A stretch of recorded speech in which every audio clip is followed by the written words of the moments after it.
Eagles. Eagles.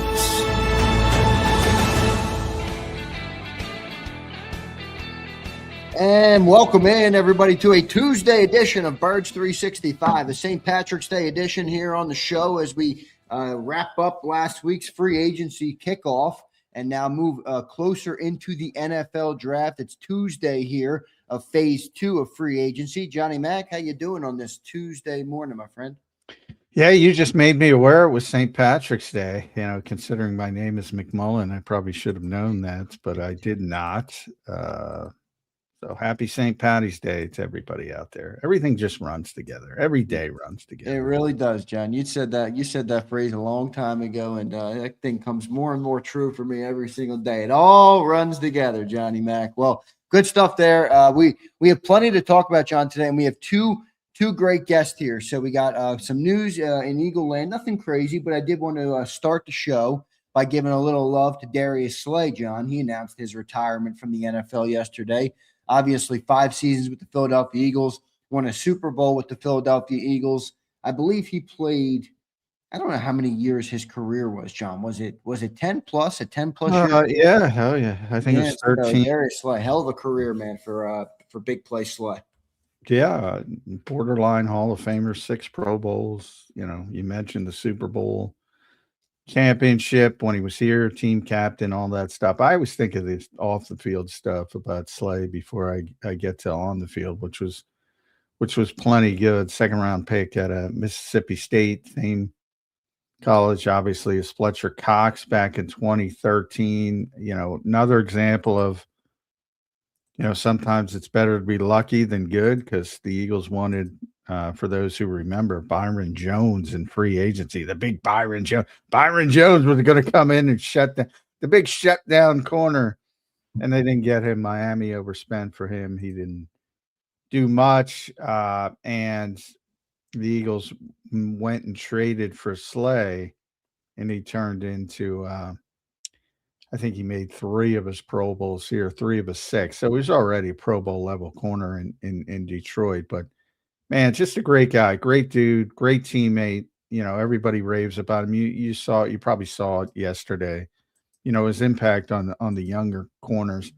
I just remember another guy people don't remember. Footnote: Devin Allen, the track star, the Olympian, when he was trying to become an Eagles receiver. I remember, you know, he had just gotten here and he was still trying to do both, and he was going to run in the Penn relays. And like, nobody knew Devin Allen. He just got here. He's trying to restart his football career. And right. Slay's like rounding up people in the locker room to go to the Penn relays to support him, you know, just because he's an Eagle, you know, and he wanted sort of to ingratiate him into the club, so to speak. And you know, I'm sure you saw some of the playful clips, him and Devontae. They had a great relationship. Quinyon, I remember Howie saying he wanted him to live with Slay, you know, just learn from him. Cooper DeJean, Josh Jobe, who's gone on to become a starter in Seattle. Just so many. Avonte Maddox, you know, checking in. Just, yeah, that's the kind of stuff that I think people don't see. Behind the scenes, his wife's banana pudding was a big deal. You know, we bring that into the locker room. Just, you know, all around great dude. And then when you back it up with great play on the field, really, really one of Howie Roseman's best trades, I would say. You think he's an Eagle Ring of Honor guy, John? Oh yeah. Yeah. What's not, you know, 3 Pro Bowls in 5 years, Super Bowl, 2 Super Bowls, win a Super Bowl. I mean, he was a huge part of this run. Just like all the other star players. And I think, you know, even, you know, I even in Quinyon's rookie season, I think people didn't understand, like he still had all the responsibilities as the cornerback 1. You know, he was still the guy as late as then. and you can argue maybe shouldn't be because Quinyon was so talented and hit the ground running. But part of that was Slay, like Roseman is saying. He's like, if I could, have you live with him, I would. Just to learn how to be a professional. And he did it, man. He was, and he always harkened back to Glover Quinn. I remember it was Glover Quinn and Rashawn Mathis, in Detroit, who were, as he would say, the old heads in Detroit who took him under their wing and weren't dicks and tried to teach him how to be a professional. And from that point forward, he thought that was his job because that's how he was sort of raised in the NFL. And he became the old head, sort of bringing up all the young players. And, that's something that maybe it wouldn't happen if things went wrong in Detroit and you had a bunch of me guys, or like, this guy's here to take my job or whatever, which happens in the NFL. But he was always that guy. He was, and you see him on his podcast and when he does stuff, he's always trying to uplift corners everywhere around the league, and people would get pissed off about it because he's trying to help everybody. And he always wanted to start like all the position groups. Lane's got O-line masterminds down in Texas every year, and that Von Miller's got his pass rushing camp, and tight end university has become a big thing with Kelsey and Greg Olson, and all those things have become and he was always, he's like, we're like selfish. We gotta start. He was always trying to start that, to try to help everybody around the league. And maybe still now that he's got more time, and then Eagles fans should love him because to the end, when the whole plan was the Eagles were going to claim him off waivers when Pittsburgh released him late last season, and Buffalo beat him to it, and he didn't report. And the only team he was going to report to is the Eagles. Yeah, I saw that. Good stuff for Darius Slay. John, that'd be pretty big if he gets into the Eagles Ring of Honor. There's only 2 in there, John. I'm looking at the Eagles website right now. The only cornerbacks in the Eagles Ring of Honor are, guess who? Are Troy Vincent and Eric Allen, obviously, who was inducted into the Pro Football Hall of Fame as well recently. So only 2 in there, Johnny Mac, and quite a few names that are left off that list. That'd be pretty big if Slay got in. Yeah, well, haven't had a ton of history before the current era of, tremendous players. And you're going to have a bunch of guys from this era waiting to get in. So you're not going to have any shortage, which is another thing about this era of Eagles football. The Bobby Taylor, Sheldon Browns, people like that people like to fondly remember. Shepard, not in. Yep. They're not Darius Slay. I mean, people fondly remember them. They're not 6-time Pro Bowl corners. I mean, this guy's, I'm not going to say he's a Hall of Famer, but he's a borderline Hall of Famer. He's going to get discussed. Yeah, I believe it. So, yeah, I think he's a cut above amongst most of the guys that people feel good about, and maybe the revisionist history glasses. Yep, no doubt. Johnny Mac, he sounds like he's one of your guys that you enjoyed covering, Darius Slay.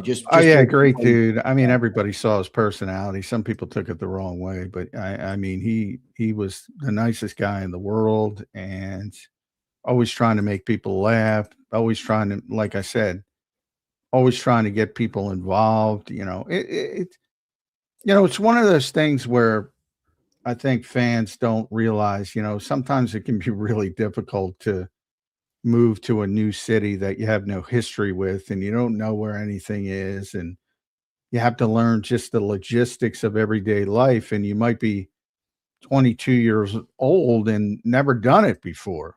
Now you have a nice little chunk of money that helps, but still, it's not easy. And A lot of these guys are away. Think about the holidays. You're away from your family. They might be in Texas or Florida or California, and you're in Philadelphia, and you don't have, anywhere to go. Yeah, right. And Slay and his wife would, always invite young players to do things and have dinner and things like that. So I mean, it's little things like that. And the Devin Allen, that's what I wrote about when I think everybody thinks about on-field stuff, and they'll talk about how he shut down Justin Jefferson, which I said, like, to me, that's like being at that game. That was like watching an NBA 50-point scorer. He was just locked in. Yeah, he was in the zone. When was that, John? 21 or 22? 22, I think. 22. Yeah, I looked it up yesterday, but I already forgot. That's what it reminded me. And people go, and obviously the reason why, but I always go to the off the field stuff. I always go to, like, when Josh Jobe was getting bullied, he went to Slay. When like I said, the Devin Allen, the Penn Relays thing, that always sticks with me. That's the first thing I think of when I think of Slay. It's like, who else is doing that? Guy just shows up out of nowhere, and he's rounding up people to go support him. It's rare. And I think that's the stuff I'll remember, but he was a hell of a player, and I don't want to dismiss that either. No, I don't think you have. Good stuff for Darius Slay. Congratulations on a great career. 13 years for Darius Slay, 5 of them with the Philadelphia Eagles. All right, so pretty awesome for Darius Slay. Obviously started his career in Detroit, as Johnny Mac mentioned, closed it up in Pittsburgh last year and didn't finish the season there, but was there about half the season. So congrats to Darius Slay on a great career and a Super Bowl champion, obviously, with the Philadelphia Eagles, which obviously rings true to all fans listening right now. So pretty awesome there. Johnny Mac, we got a great show planned today. We have John Stone that's coming up in a couple minutes. We'll have Caden Steele in hour number 2. So 2 great guests to recap last week's free agency. John, what is next, though? We talked a little bit yesterday about some of the big potentials, like, if they traded for Jonathan Grenard or something like that. What about phase 2 and phase 3 guys, John? I read an article from Dave Zangaro, just 11 guys that the Eagles could still target in free agency, but I don't want to muddy you with any names. Is there any names that are out there right now that you've looked at that you think could be a good fit for this Eagles team at this point? And obviously we're not, these aren't going to be world beater players at this point, but players that you contribute, you got to build out a 53-man roster. You got to build out 70 plus, 90 plus to get the camp and everything like that. So any names out there, John, that's still well, I would say one, especially after they lost out on Darnell Mooney, was already off the board, and that's Christian Kirk, because they had interest in him in the past, and he just got, I forget where he signed, but he just got $6-7 million from somewhere else. And I was thinking that, boy, that would have been a nice fit for the Eagles. When you start looking for, and you kind of look at what Howie's doing this year, I start looking at the guys who are sort of 27, 28, somewhere in that range with upside. That's what he's doing with Tariq Woolen. That's what he's doing with Arnold Ebiketie. And you start looking at the positions now. Obviously, safety, I would start number 1. And who's left on the safety market who fits into that category? Not much. I mean, Tony Adams is 27. He just signed. DeMar Hamlin, we know his history, 28. Really nothing on Nick Scott just signed. He's a little bit older. There's very little left on the safety market. So I'm a little surprised. I think almost you're almost have to bring back Marcus Epps on that 1-year deal to try to just draft proof the roster a little bit. Now you look at edge rusher, and I there's some edge rushers out there that I still think are, valuable or could be helpful. But I'm like, do you really want to double down after signing Ebiketie? I'd rather go to the draft at this point. At that position, some depth on the offensive line could be helpful. You've sort of cleared up tight end. They've done most of the work, I would say, that they need to do. So I'm not really interested in the back end, the wave 2 of free agency. Yeah, right. I mean, you're going to have some 1-year guys, but I don't think Marcus Epps would be a bad move, John. I think I'd actually feel decent about him if they rolled in with him to begin. One thing I wouldn't feel as good about is if you had Makuba and a rookie. I don't like that. Well, it depends who the rookie is. If the rookie, I guess, but still, I mean, rookies even, not often do you get Cooper DeJean and Quinyon Mitchell, John. I know that's been the recent history, but even I know, but if you get that kid from Oregon, I'm fine. I'll roll with those two. Yeah, I agree. But I'm not, I'm with you in theory. If I don't want a second like Drew Makuba, another second rounder, and say, hey, go out there and hit the ground running. So I'm with you from that standpoint, and I don't want to, I don't think they're going to take a defensive player in the first round, and I certainly don't think they're going to take a safety if they did. But those are the two obvious holes, safety and edge rusher, and I don't see anybody on the safety market. I got the list up right now. I don't see anybody who, and they'll probably sign one. I'm not saying Donovan Wilson, Marcus Epps, Ashton Davis. Well, I would keep Marcus Epps. That's what I would say. Yeah, me too. Because at least you have somebody who knows the system and knows how to line up correctly and things like that. That's the route I would go. Donovan Wilson, too many injuries, too many, he's post 30. Again, if you have to do these things, you have to do these things. And I'm sure they're going to bring in somebody. But I'd rather just run it back with Marcus Epps. And I know that's boring to people because they like new players, but I think that would be the best way to go in the short term to sort of draft-proof the roster at safety. And edge rusher, I think you already did it with Ebiketie. I don't want two of those guys. I don't need to, like last year, they doubled down with Ojulari and Uche, but it was much cheaper. You gave him pretty significant money, so that's an indication he's going to be on the 53, Ebiketie. And AJ Espinez is still out there. I'm like, well, that's a pretty good player, but where's the fit? Then you're not going to go after Bernard or somebody or a first round pick. Yeah, we don't like that. We need a 1, John. We need Ebiketie to slide in at number 4, and I think that room would look pretty good.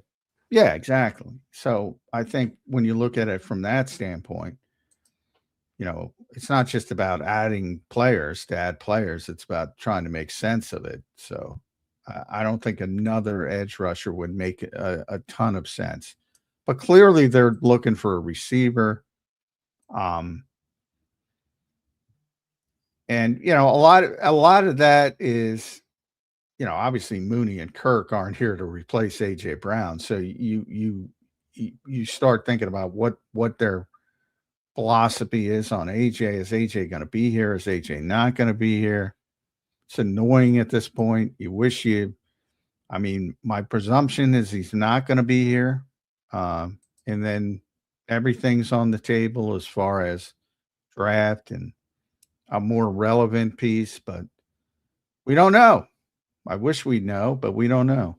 We'll find out what happens, Johnny Mac. John, plenty of stuff happening and a good first week of free agency for the Birds. Well, some might say good first week. Some might say not so good with the departures on the Eagles defense last week. We got the great John Stolness in the green room set to join us right now. He is going to give us his spin on what he thought of Eagles week 1 of free agency. Let's bring him in right now. You can follow him at John Stolness. Read his work at Bleeding Green Nation. Johnny Stolness, how you doing this morning, man? Thanks for joining us on the show. I'm good, guys. How's it going? Good, John. Good to see you, buddy. Zander just said something interesting. Some people, think the Eagles had a good first week of free agency. I'm kind of of the thought most people think they had a bad first week of free agency. Where are you on that scale? I think they had the first week of free agency that everyone should have expected that they would have. Well, that I agree with. Yeah. I mean, how we alerted everybody to it, but it still surprised people. I mean, so I get it. Like this, we've seen a lot of members of the Super Bowl winning defense leave town over the last couple of years simply because they ran out of money. You know, you can't, with the salary cap, you can't pay everybody. You can't keep everybody. You know, you can't do it. And so I get that makes people nervous. It makes me a little nervous, you know, to lose good players. I think, and I wrote about this for Bleeding Green Nation last week, that Howie Roseman, you kind of need to wait and see how it all plays out before you can feel one way or the other about it. And I have confidence. I don't say this about front office executives, general managers, team presidents, and all that kind of stuff. I don't just give them my trust. You know what I mean? They have to earn it. But I think Howie Roseman's done a pretty good job of earning that trust over the last few years, whether it's being able to supplement through the draft, which is how you're able to maintain a Super Bowl window when you have players who start needing to get paid big money. You can't buy everything in free agency. You can't. I mean, even we're seeing teams that have a lot of cap space here this year.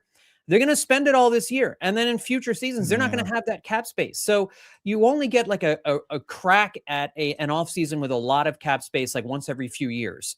And then you're just, you know, trying to keep your head above water and keep as many good players as you can. So I think what they've done is fine this offseason. I mean, it's not great.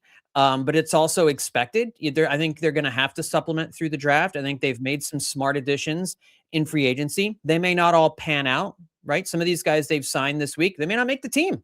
You know, Jonathan Jones may not make the team. You know, we'll see, you know, how it all plays out. But I think I'm okay with what they've done so far. And that's even knowing that an A.J. Brown trade is probably coming. I don't know how they're going to replace him if they trade him away.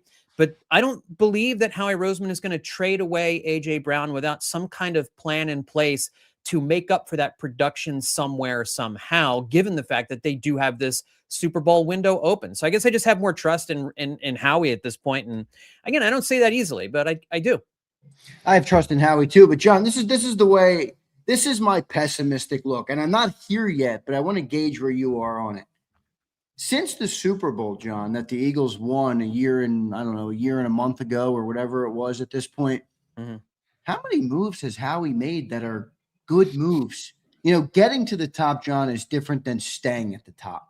Yeah. And I'm not saying it's easy, but if you look at all of Howie's moves in the last year and change, I mean, the Jihad draft pick was great. Makuba was a good draft pick, or at least looks like it. You know, the signing of Zach Bond, I think, is an obvious winner.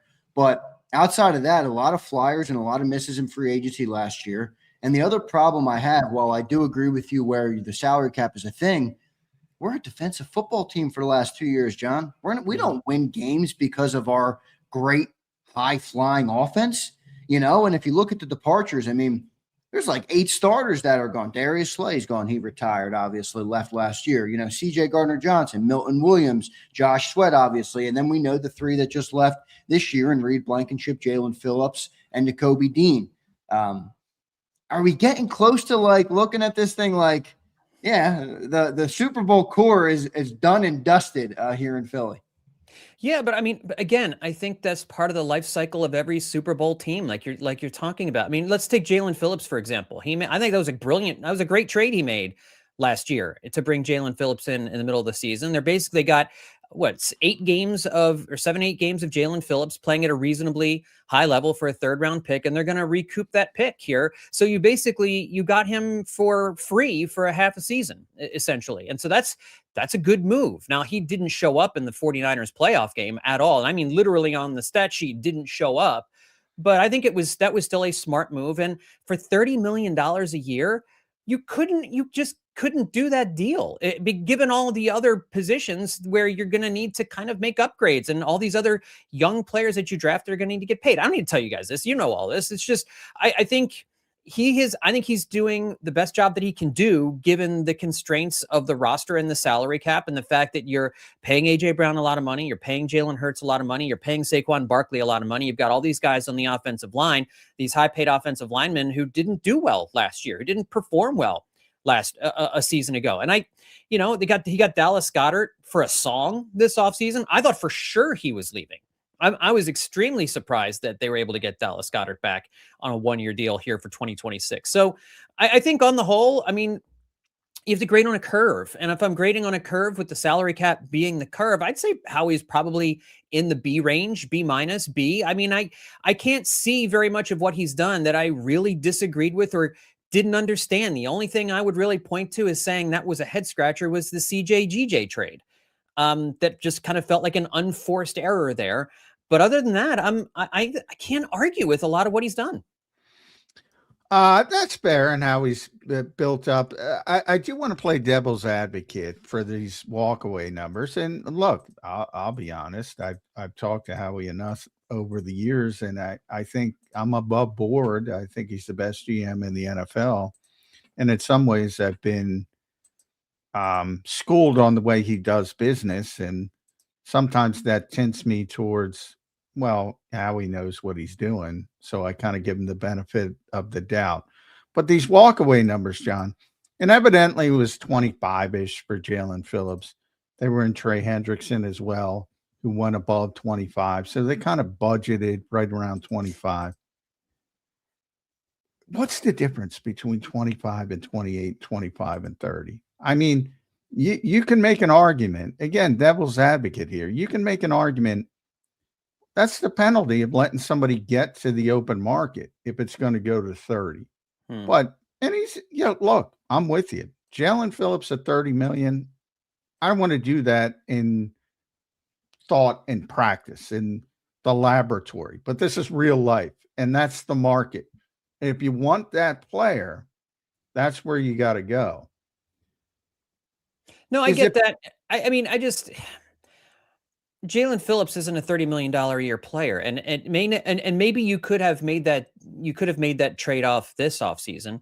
But what about the offseason? What about 2027? Like, I mean, does it preclude you from maybe getting a more impactful edge rusher next year, as opposed to this year, even when there didn't seem to be a whole lot of good pass rushers out there? I mean, it's a little bit like the emergency of the now can cloud us from being more flexible and keeping the window open for longer. I mean, I like Jalen Phillips as a player, but I don't know that he's your number one and far and away your number one edge rusher on a team with Super Bowl aspirations. He just, he wasn't as impactful as that type of player to be one of the highest paid one of the highest paid edge rushers in the NFL. And so, does that mean Howie can kind of sprinkle some more money at some more positions and bring more depth to the roster with that extra 5-7 million, whatever the walkaway number was going to be? I would rather him kind of spread that money out and give you the roster flexibility to maybe add somebody more impactful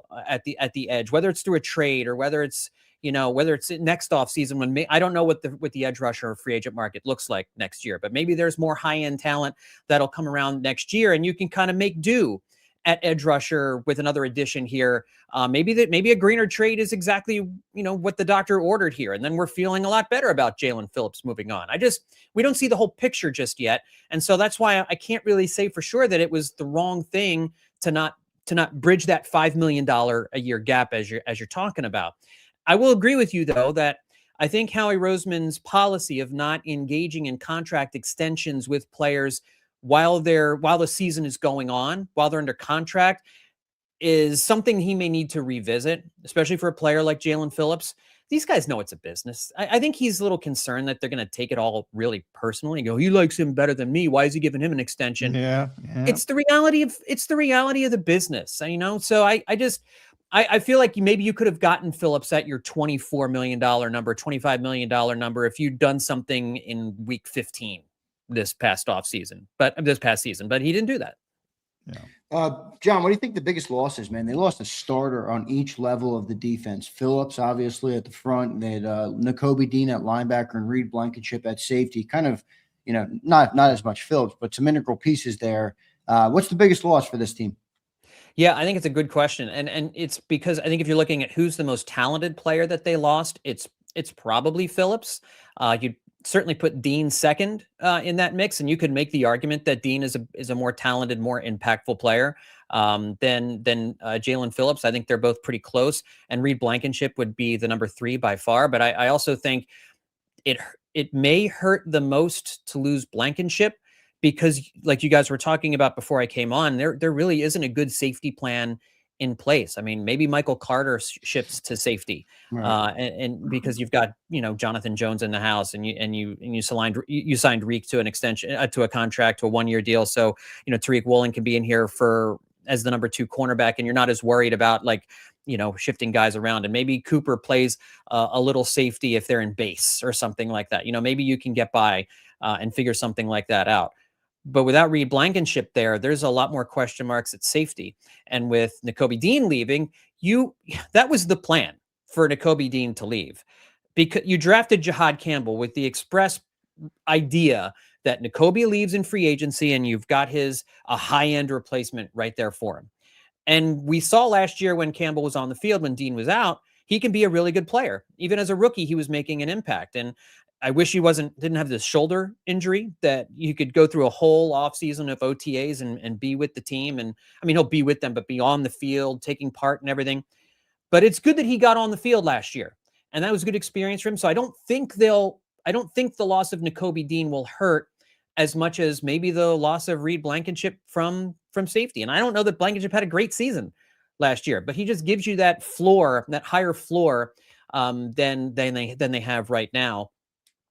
Overall, though, probably I say all that, and it's probably losing Jalen Phillips on the edge. He really did make a difference for their pass rush game when he came on board. And without knowing exactly how they're going to get another number 1 edge rusher, it's a little up in the air. I do think that they could use a 1st-round pick on an edge rusher. I agree with you. I think it should probably be on the offensive line to get some depth there. But if there's a guy they love who, and the last couple of drafts, it's worked out really well. The guys have fallen to where the Eagles are, and Howie will move up and grab somebody if there's somebody he wants to target at edge.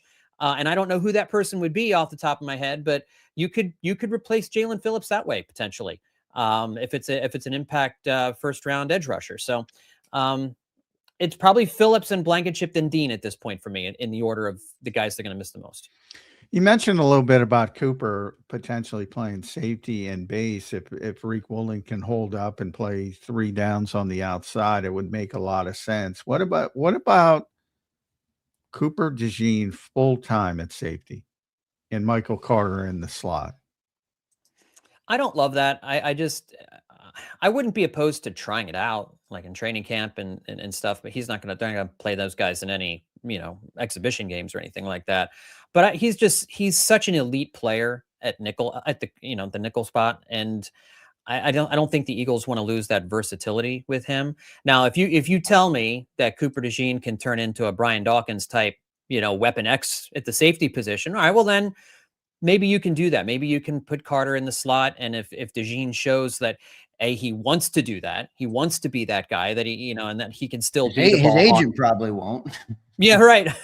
You get paid more as a cornerback. Even I don't think his agent will be too happy. Yeah. So in that way, like the Eagles would have to make it worth his while, probably financially, in order to have when his contract renewal extension comes up. But I think it's one of those things. It's a risk. It's a roll of the dice to take somebody away from a spot where they make such an impact and they're so good, and to put them someplace else. It's kind of like in baseball when, geez, we're short an outfielder. Well, which one of our infielders can we throw out there and play left field? Sometimes that works out. Sometimes it doesn't. A lot of times it doesn't. It's just, why not just go get a guy who can play that position and keep your really good player at his position at that position? So that's what I would lean towards, and try and find a safety another way, except for maybe occasionally with Cooper. But if Cooper's into it and it looks like it's going to work out really well, and you've got a really good replacement in the slot, I'd give it a try. I'm not closed to that idea. I don't think that's what Vic wants to do, and I don't think that's what the Eagles want to do, and I don't think that's what Cooper wants to do. Yeah, I'm a big Cooper can do whatever. And I think the Eagles, so I think Vic believes it. And Vic's whole philosophy for not moving him outside is because he's more impactful inside. Mm-hmm. My argument is he would be even more impactful inside at safety than at slot, simply because you have more freedom to sort of roam around and do different things. I think he can go to another level with the all the things that safeties do as opposed to all the things that slot do. And my second part of the argument is they have a better backup slot than they have a better backup safety. Now that could change as soon as they sign somebody, but I think well, Cooper's already an all-pro slot, so I get why people say that. He's already so dominant. I think he can be an all-pro safety. I think he's that good. I think he's that good. And we'll see. I do think the obvious part of it is that, look, if Tariq Woolen is even 20% of what people are projecting him as, and I think people are getting too hyped up about that, but then he can play safety in the base. They already started it last year. They were cross-training. Early in camp, we all thought he was going to play safety in base, not outside corner. And at the last minute, sort of Vic switched and said, now he's going to play outside corner. They had already been cross-training him at safety last year. Something to keep an eye on. That's why I throw it out there. Yeah. But as John points out correctly, it's we don't have the full picture yet. I'm looking at just what they have. They're obviously going to add bodies at safety, and we'll see how it shakes out. What we do know is Cooper's going to be on the field every play. So he's got to play somewhere in base defense, but that's 160 snaps a season. Yeah. So it doesn't factor in that much of it. So I'll sort of use that to segue to Tariq Woolen. Boy, John, I got to tell you, I mean, obviously the guy's got superstar talent. And part of the reason that's what concerns me, because he's 27 years old. He's in free agency. He runs a 4.36. He's won a Super Bowl. He's played in the Pro Bowl. He's led the league in interceptions, tied with CJ that year in 2022. This is his resume. That's a 5-year. That's a Trent McDuffie resume. Why is he getting 1 year for $12 million? Doesn't that concern you? Yeah, I mean, I think so. I mean, I know he's got a history of talking, a history of taunting penalties, and he's talked about needing to calm that aspect of his game down. It's funny.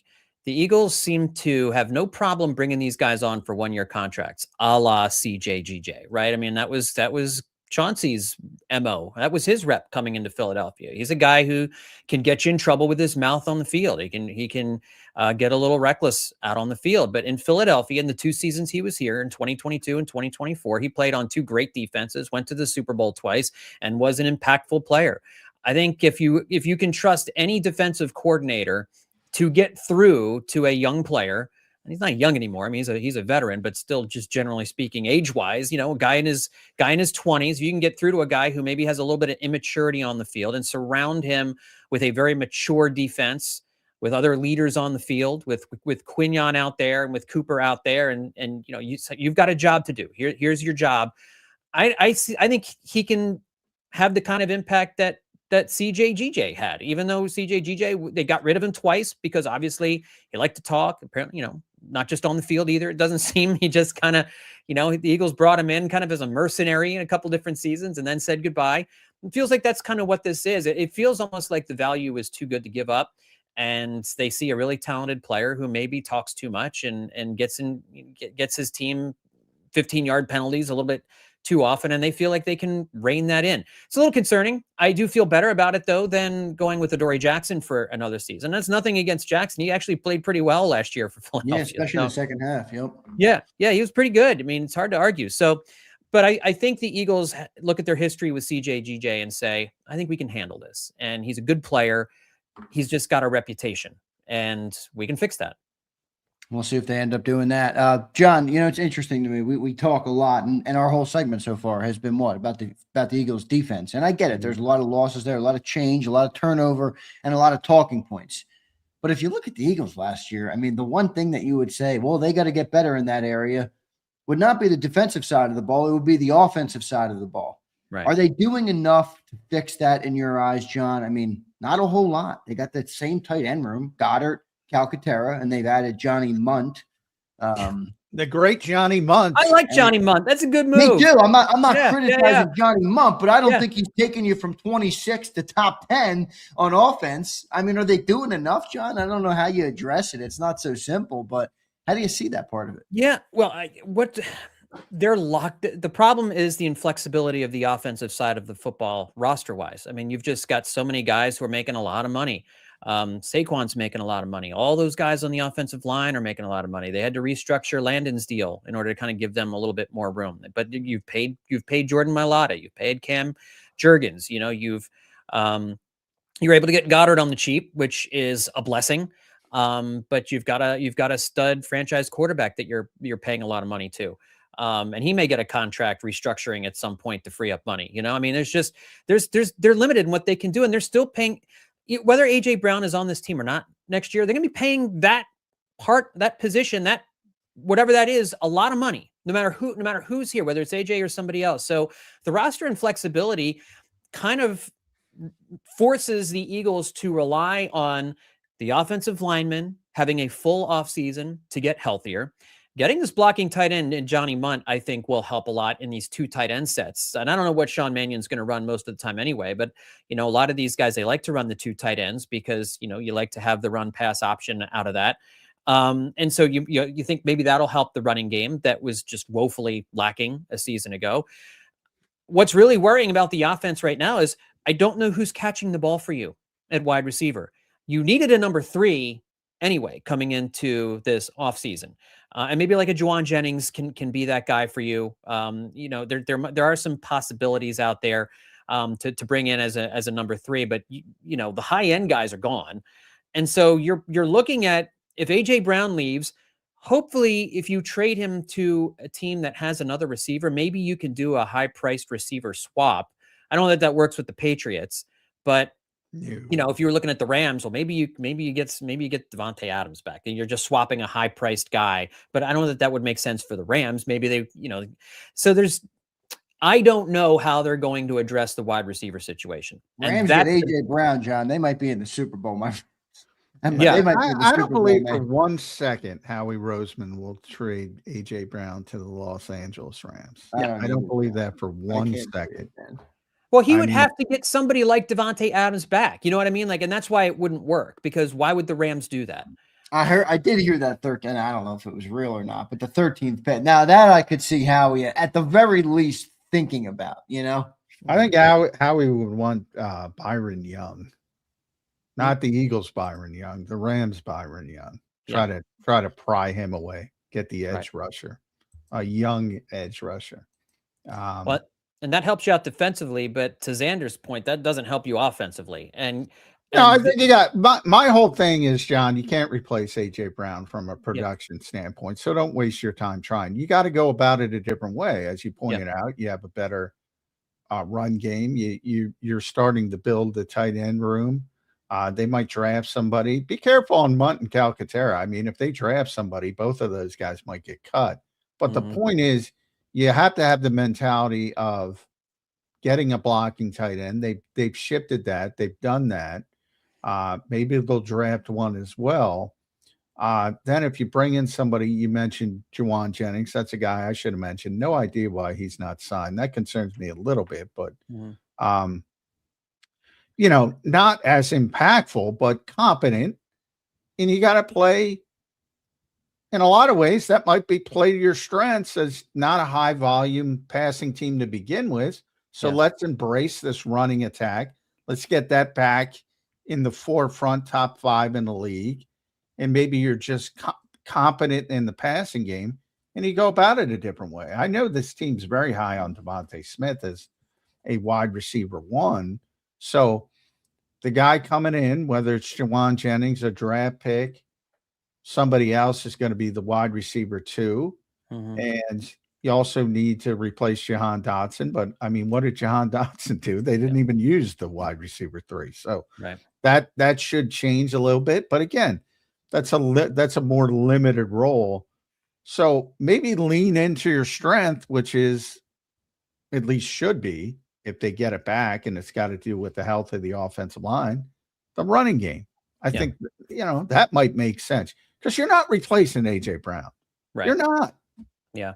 It's, do you remember Moneyball where they talked about how they needed to replace, replace AJ Brown in the aggregate, right? Is that what they were talking about? Like you get a Juwan Jennings, you get somebody, maybe you draft 2 wide receivers. I would love to see this team draft 2 wide receivers and get young talent in the building at wide receiver that you can build around. And now maybe you're just saying it's easier for Jalen Hurts to distribute the football if you don't have one player who's demanding the football quite so much. And you can do more things. You can go after versatile wide receivers who can play outside and can play in the slot and move around and do different things. And if you've got Devontae and you've got like Juwan Jennings and you've got a guy maybe you took in the first round at wide receiver, you've got your top 3 there. Maybe you grab another one in the 3rd or 4th round that you can kind of get on the field a little bit here as a number 5 or number 4, number 5 wide receiver, and just youth that position up and try to build that position like they did with the cornerback position a couple of years ago with Quignon and Cooper.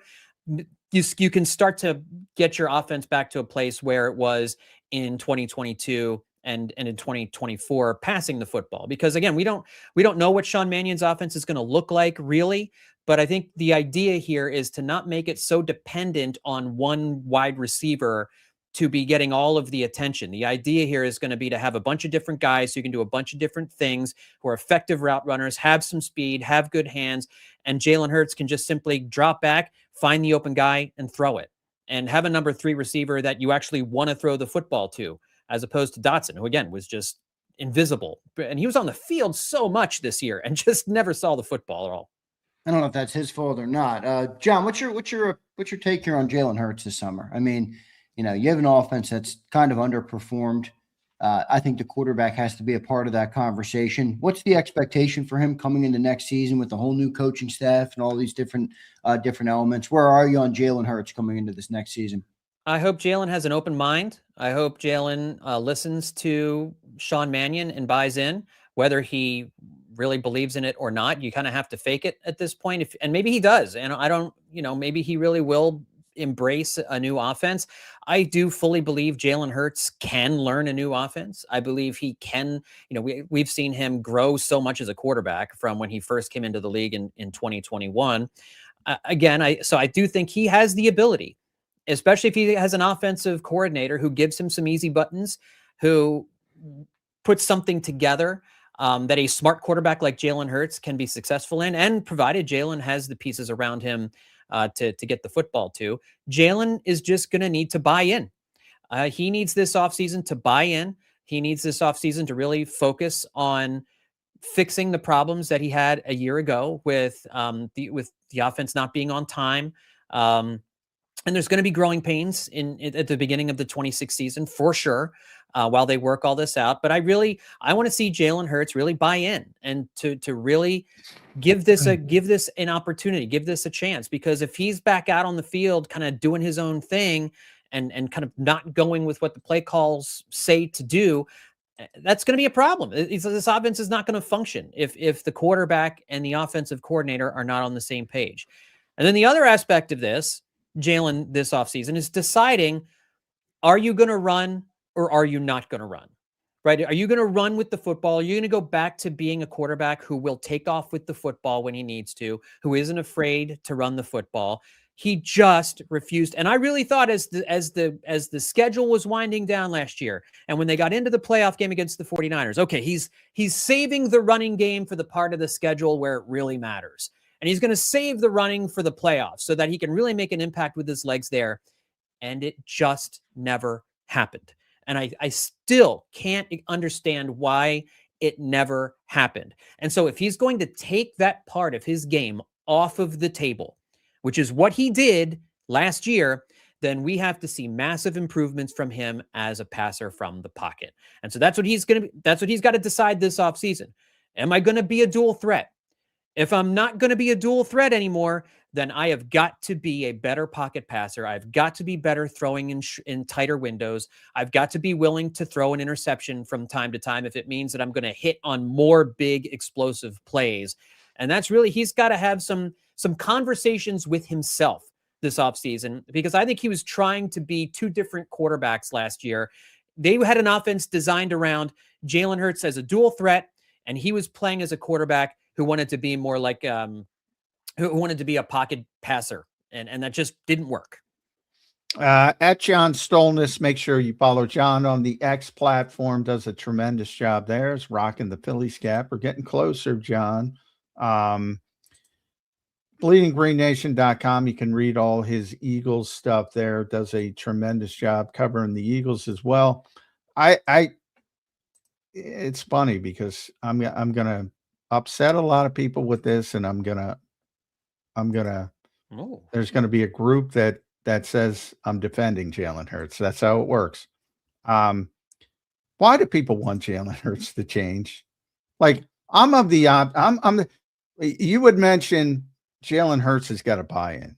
I'm the exact opposite from the standpoint. I think Sean Mannion, if he's the coach that people have propped him up to be, has to buy into the uniqueness of Jalen Hurts as a player. Like, I don't see people asking Brock Purdy to be like Jalen Hurts. I don't see people asking these under center play action quarterbacks like Kirk Cousins, hey, go play like Jalen Hurts. Yeah. But I do see people saying, well, you have to, and you made a great point. The idea that Jalen Hurts hasn't evolved as a quarterback is ludicrous.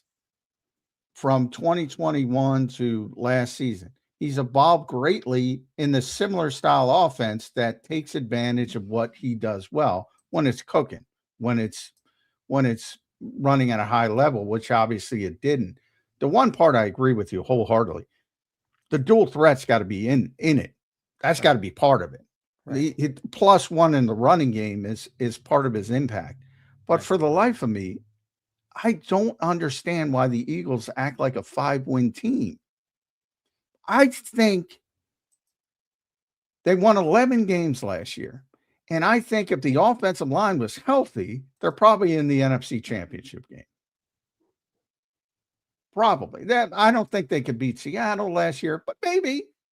But I think they're a legitimate Super Bowl contender if Landon Dickerson played like Landon Dickerson, if Cam Jurgens played like Cam Jurgens, if Lane Johnson was out there for 17 games. That's what happens in the NFL. But my point is the Eagles won 11 games because they were banged up on the offensive line. The running game took this huge step back. Part of that was Jalen Hurts not wanting to run the football himself as well. That part of it has to be fixed. But if you can fix the offensive line and running game, like for the life of me, I do not understand why people want to pound the square peg in the round hole with Jalen Hurts. He's a unique player. Embrace the uniqueness. That's my thought. I agree with you.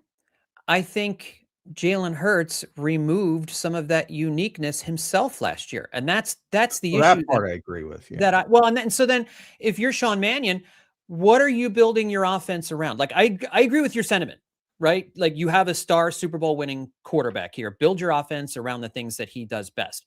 Well, the things that he does best are moving or being mobile in the pocket, moving with his legs, being a dynamic outside of structure quarterback. Right. And I feel like the offense last year was largely the same as we'd seen in the previous seasons. So there was no reason to think that it wouldn't have. I mean, you're right. The offensive line was an issue last year in the running game, but Jalen took a part of what made him special off the table a season ago.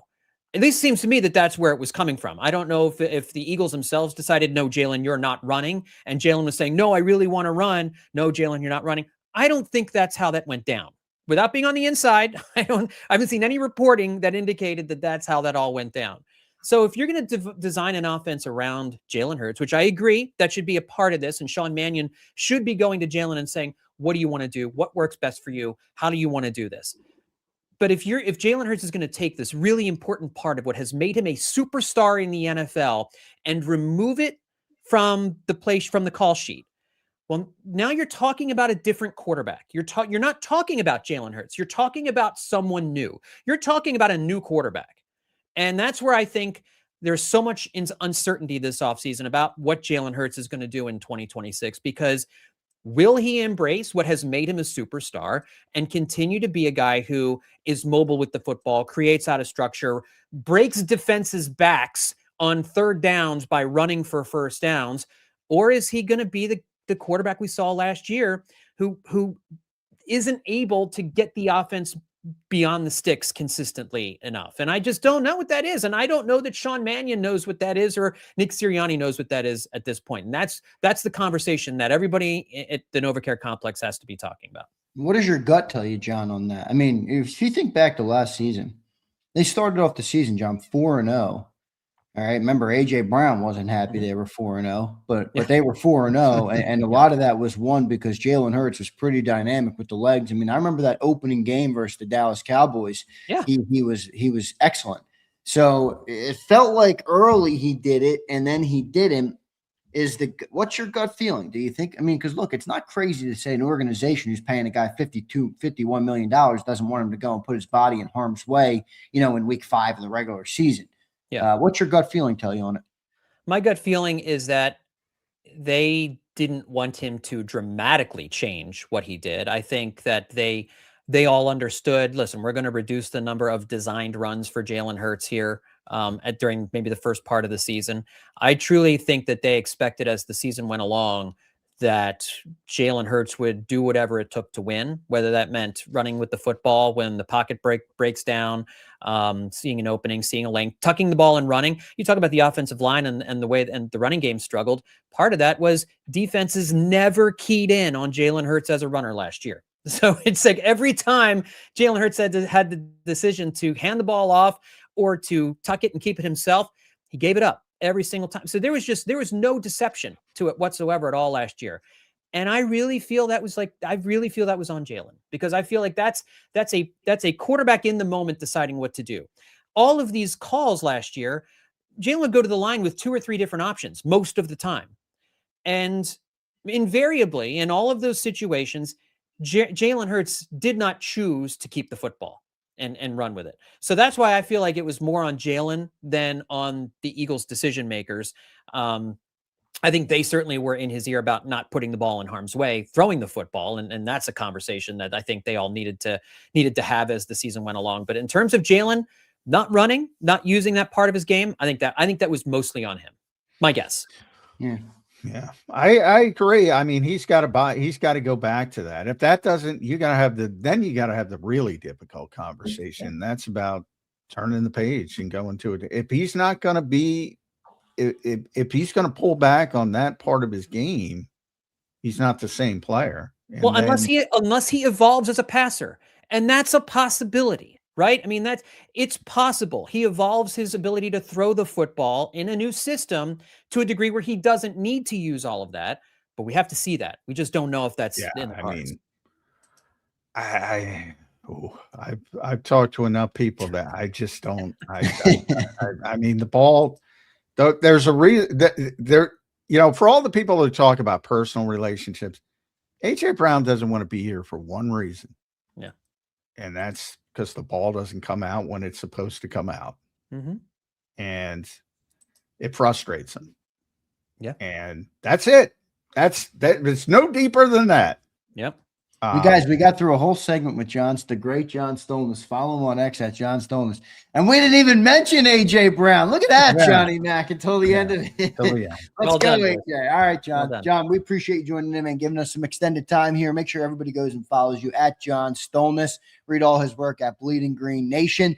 All right, John, what's the Phillies pod? The Phillies pod coming back and everything for the season, or what's going on? Give us the we were here. on that. Yeah, we were here throughout the offseason, hitting season through WHYY. We're doing 3 podcasts a week now as the regular season's getting ramped up. So Spotify, Apple Podcast, Overcast, wherever you get podcasts. Hitting season is the Phillies podcast we do through WHYY. So yeah, give it a listen. Love it. Good stuff, John. Thank you for joining in today, my man. We'll talk to you again soon. All right, brother? You got it. Thanks, guys.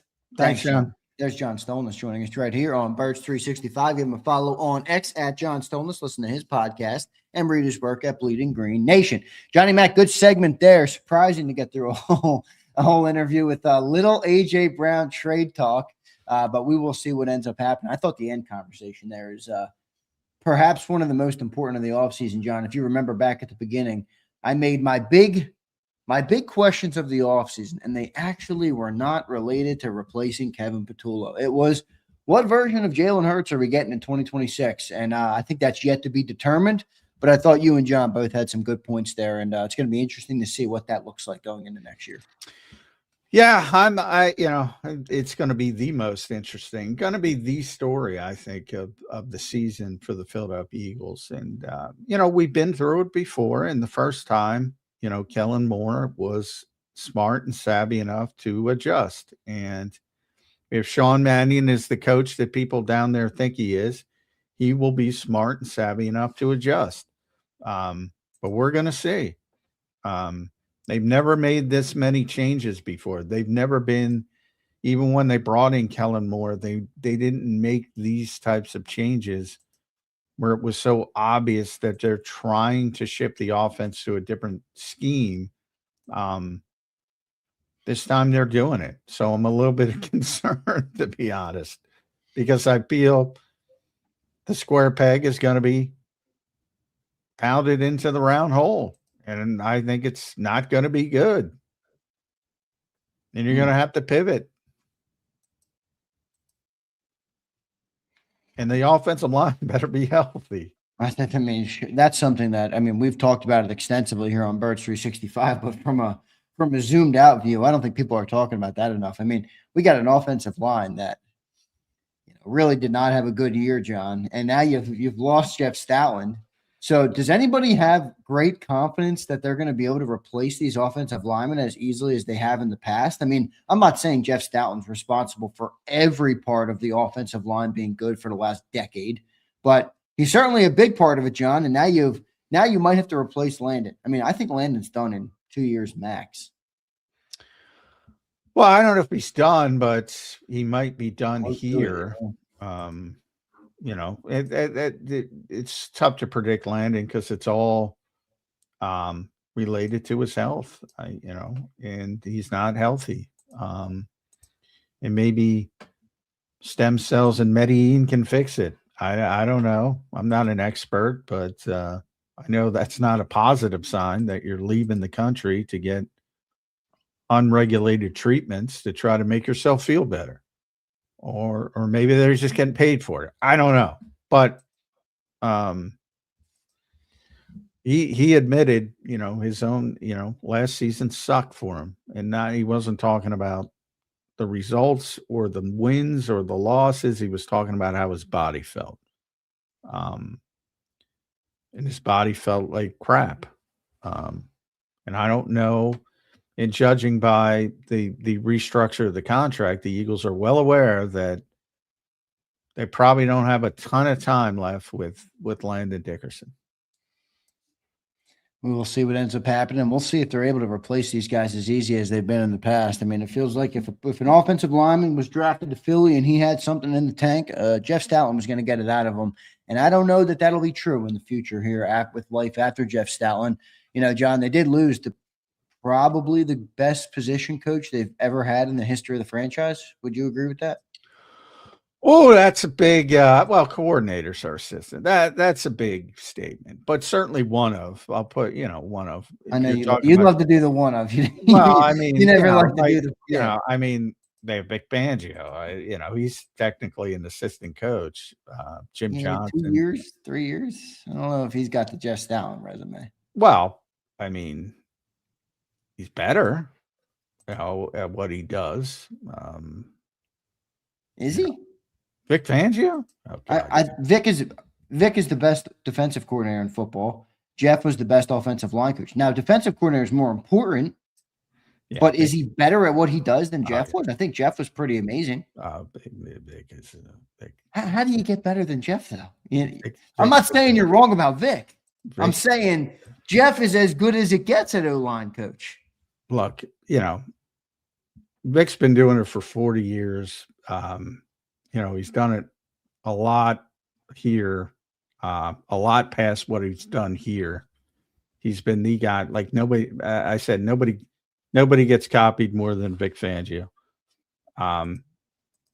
Jeff's a lower level as a position coach. Yeah, really wasn't in the NFL till Chip Kelly. One of the few things that Chip Kelly deserves credit for I shouldn't say that because there's a bunch of things that Chip deserves credit for, mainly with sports science and things like that. But for how it ended, he brought him from the college ranks. His majority of the career was in the college ranks. His pro career is basically all Philadelphia, and he did a tremendous job. But there's some things about how it went down that, look, the head coach is in charge of the team. You if you're a position coach, you have to acquiesce to the head coach. That's just the flow. That's just the flow chart. And you'll even see Vic do it.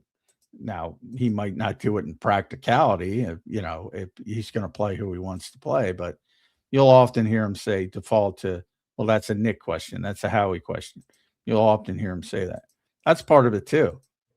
Like, I realize the Eagles got a lot of shit for what went down with Jeff Stoutland.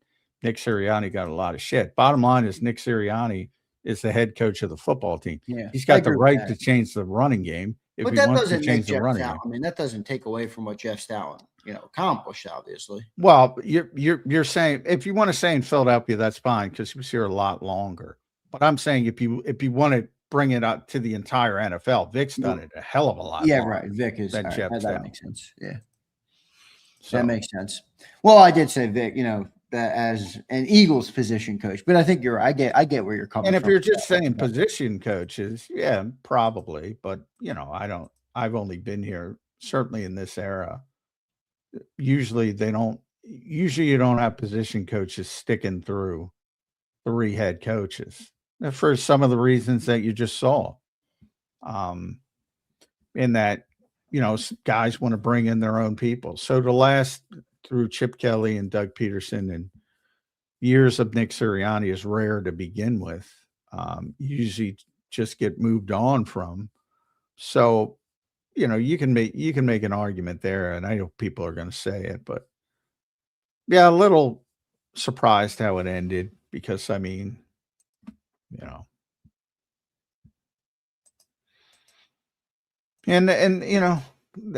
you have the thought process of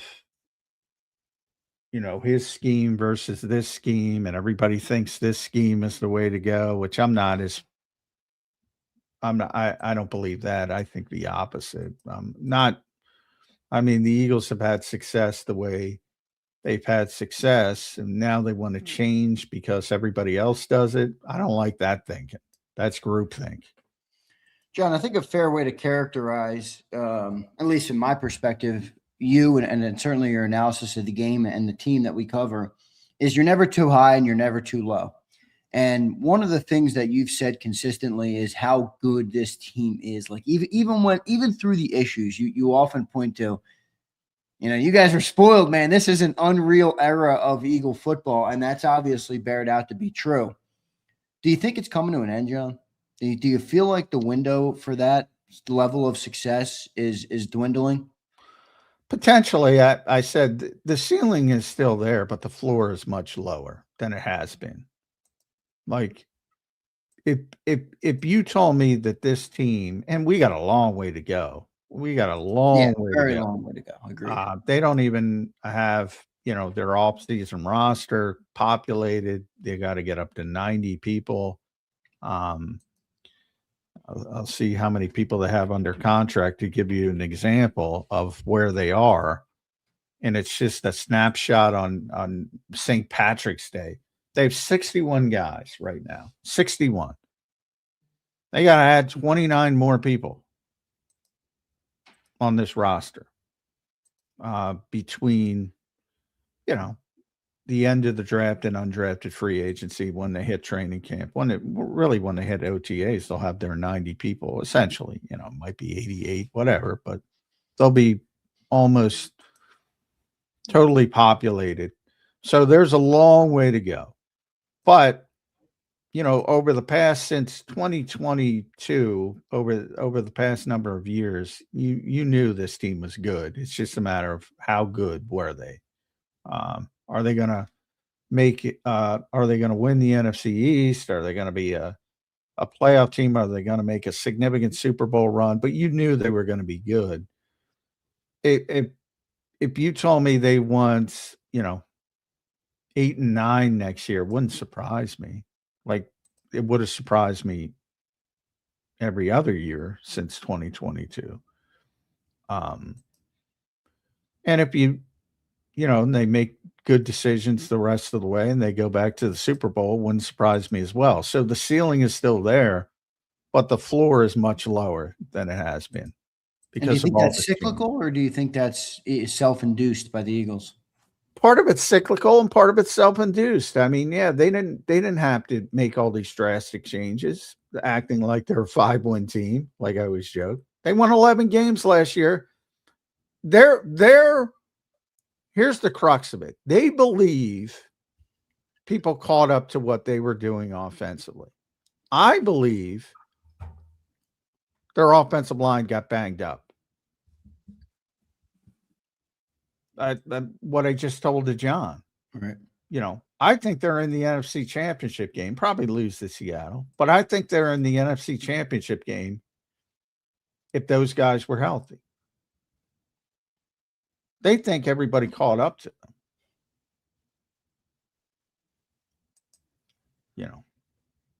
Which I'm surprised because they typically have a bigger ego than that. I mean, I would have been like, well, we got to get and maybe you can't. Maybe they know they can't get Landon Dickerson healthy. Maybe they know they can't get Cam Jurgens back to where he was. Lane's going to play. I think Lane's going to be fine, but he is 36, going to be 37, whatever. So, this is a regrouping session. But how do you they're still going to play those guys, right? So you're shifting schemes with veteran players like that who have performed at that level. What sense does that make? What sense does that make? So that's where I defend Nick Sirianni because I think it's his right as the head coach of the football team to change the running scheme. Where I'll defend Jeff Stoutland is like, why panic? Right. Let's get people healthy and let's do what we've always done so successfully. I wonder if Nick panicked or if Nick panicked because he felt pressure from the top down. Well, I think in season he just felt they needed to make a change and go in a different direction because it wasn't succeeding. And now in the off season, it's about placating others. At least some of it is about placating, Jeffrey and not Howie. I mean, Howie's that's overblown. Howie and Nick are fine, but some of it's about placating Jeffrey. I would say that. And going to, the offense that everybody wants to run and yada, yada, yada. We'll see what ends up happening. Good stuff there. We got Caden Steele coming up in a little bit. Johnny Mac, we move a little closer to the NFL draft. I think it's 6 weeks and 2 days, if I'm not mistaken. It kicks off on a Thursday night, obviously, near the end of April. So we are getting closer to the NFL draft. After week 1 of free agency, John, if I put you on the spot, position they take in round 1 is what? Offensive line. Yeah, me too. I mean, it's only gone heavily. It feels like they have to, right, John? Yeah, for exactly the reason I just said. Yeah. You got to start rebuilding that thing. Can they do it without Jeff Stoutland? I don't know. I don't know. I know Chris Cooper doesn't have his resume. I know that, but also hasn't had players like Jeff Stoutland has. So, it works both ways, but there's enough players that are projected to go in the first round that you think at 23 that the Eagles are going to like a couple of them. So that factors into it as well. Tight end, for instance, because everybody loves the Sadiq kid. It's a very deep draft at tight end, but it starts later. Only one guy's projected to go in the first round. And then you got a bunch of guys you can play. I saw Dane Brugler, he's never had more draftable grades on tight ends his entire time doing the draft. That's how deep this class is. So you should be able to get tight ends on day 3. That's why, if you get somebody like Oscar Delp or Eli Raritan on day 3, Johnny might not even be here. Grant Calcaterra might not even be here. They could be Harrison Bryant's. So, wide receiver factors into it now. Edge rusher factors into it. But if you're playing the odds because of the depth at the position at the top and a need, yeah, I would go heavier offensive line than even before free agency started. We'll see what ends up happening with that. We're just around 6 weeks, as I mentioned, from the NFL draft. A good opening hour here on Birds 365. John Stonelis was in. Always great to talk to John Stonelis, one of my favorites. So we appreciate him doing it. And then another one of my favorites here coming up, Caden Steele, set to join us right here on Birds 365. He joins us now. You can read all his work at nj.com. Caden, welcome to the program on a Tuesday after week 1 of free agency. How you doing this morning, my friend? Doing good. I appreciate you guys having me on again. All right, Caden. Week 1, baby. Where are you with this team? We're just talking about the draft. Has the draft crystallized you? We'll approach it that way about where they're going to go. Or is it still too early in the process? I think it's crystallized to what I thought before free agency. I think I heard you before I came in talking about the offensive line. I don't think my mind's changed after free agency. Obviously, I still think they'll add some depth for veterans who are backups, over the course of the next few weeks, possibly. But that's not going to stop you from drafting those potential starters long term. Because if you look at the offensive line, we don't know how long Landon Dickerson's going to continue playing football. I mean, it could be as soon as next year he's done. Tyler Steen's rookie contract is done after the next year. You could need a new starting left and right guard. It could be Lane Johnson's next year as well, and you could need a new right tackle. And I get they have Miles Hinton, Cameron Williams, Drew Kendall, and I think Drew Kendall has some potential. Who knows about the two tackles? I mean, they could have 3 starting spots open on that offensive line in 2027 possibly. So I think this is a heavy offensive line class, interior tackles. I wouldn't be surprised if they took 3 or 4 offensive linemen in this draft. Ooh, carpet bombing. That'll excite people. They love offensive linemen. Four might be too much, but I could see 2 interior offensive linemen and a tackle, spread throughout the course of day 1 to day 3. And then I still think they'll probably draft a tight end at some point, like Dallas. Maybe he's here for 1 more year, and that's kind of unless they bring him back every year on a 1-year deal, I think they could have a tight end still in need, and wide receiver is in need. I mean, we don't know what's going to happen with AJ. I mean, it still seems like it's very possible at some point he's going to be traded. And they don't have a wide receiver depth chart that is very good if you think he's going to get traded. And I mean, I'm sure they'll add some veteran slot wide receiver as Darius Cooper competition or something. But even then, it's Darius Cooper, some average older wide receiver that's kind of washed up, and Devontae Smith. I think wide receiver is going to be a massive need. So I think it's going to be a heavy offensive draft. And then you look at the defensive needs, edge rusher. It's possible, but I think they're also more likely to still find a way to make a trade for someone or add another veteran or of some sort. And I'm not saying they won't draft that position. And then safety. I mean, I think they're going to just try to figure out people. If they haven't brought back Marcus Epps yet, but that wouldn't surprise me. And then Michael Carter, and maybe they'll draft some guy on day 3 and play Cooper DeJean and base a ton. I think they'll figure it out there. So this is an offensive draft. I think that's what people should expect. Yep, no doubt about it. Offensive draft, but free agency, Caden, a lot of defensive departures. Who's the biggest loss the Eagles had last week? 3 starters on that defense now gone from the team. Yeah, I think it's Jalen Phillips. One, because they don't have the replacement yet, and I don't know if they will get that replacement. It seems like the Jonathan Grenard talks have kind of died down over the last few days, and I don't know if that's partly to do with the guy wants an extension. They weren't willing to pay Jalen Phillips $30 million. I'm assuming Gennard's close to that figure or about the same. I mean, it's been more productive than Jalen Phillips. I know he had a down year last year, so curious to see if that picks up and if they go after him. But it's Jalen Phillips. I mean, they don't have the replacement. He was an awesome run defender for them last year. He was a perfect fit in Vic Fangio's defense, and then now he's gone. And really, you're relying on Jalen Hunt, who I am starting to believe, like, I mean, I think he's got legit potential. I think he could grow into this number one role in the next year or so. I'm a little worried about Nolan Smith, like the longevity, the injuries he's had back to back. I think it's triceps. He's had like 2 in the last like year or so. Like, yep.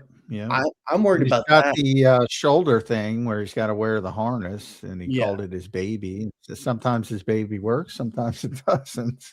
Yeah. So he's got a bunch of stuff. So now that you don't have Jalen Phillips, like that worries me a little bit. If you don't have that guy to go with Jalen Hunt, it's less to do with Jalen Hunt. I think it has more to do with Nolan Smith. So I think that's the biggest loss. Like, I think they'll be fine without Reed because, again, like I think they'll play Cooper there more this year.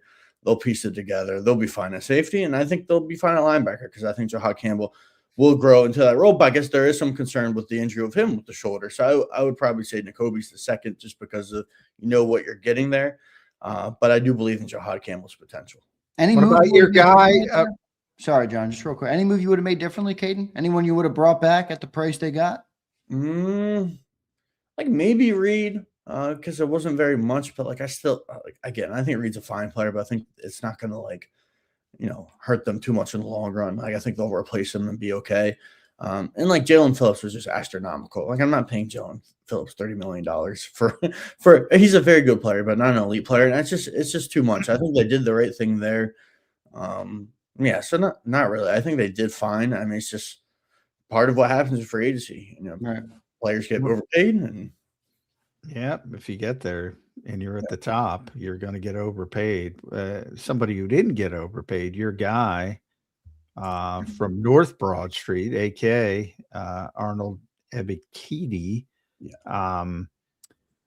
Do you think he's got legit upside? Like I think everybody knows Tariq Woolen's got legitimate upside with a 1-year deal, and I think everybody can see it. With Ebiketie, you saw him at Temple, finished up at Penn State, second round, very high second round pick. So obviously he's got physical gifts. Is there something more that can be gotten out of him?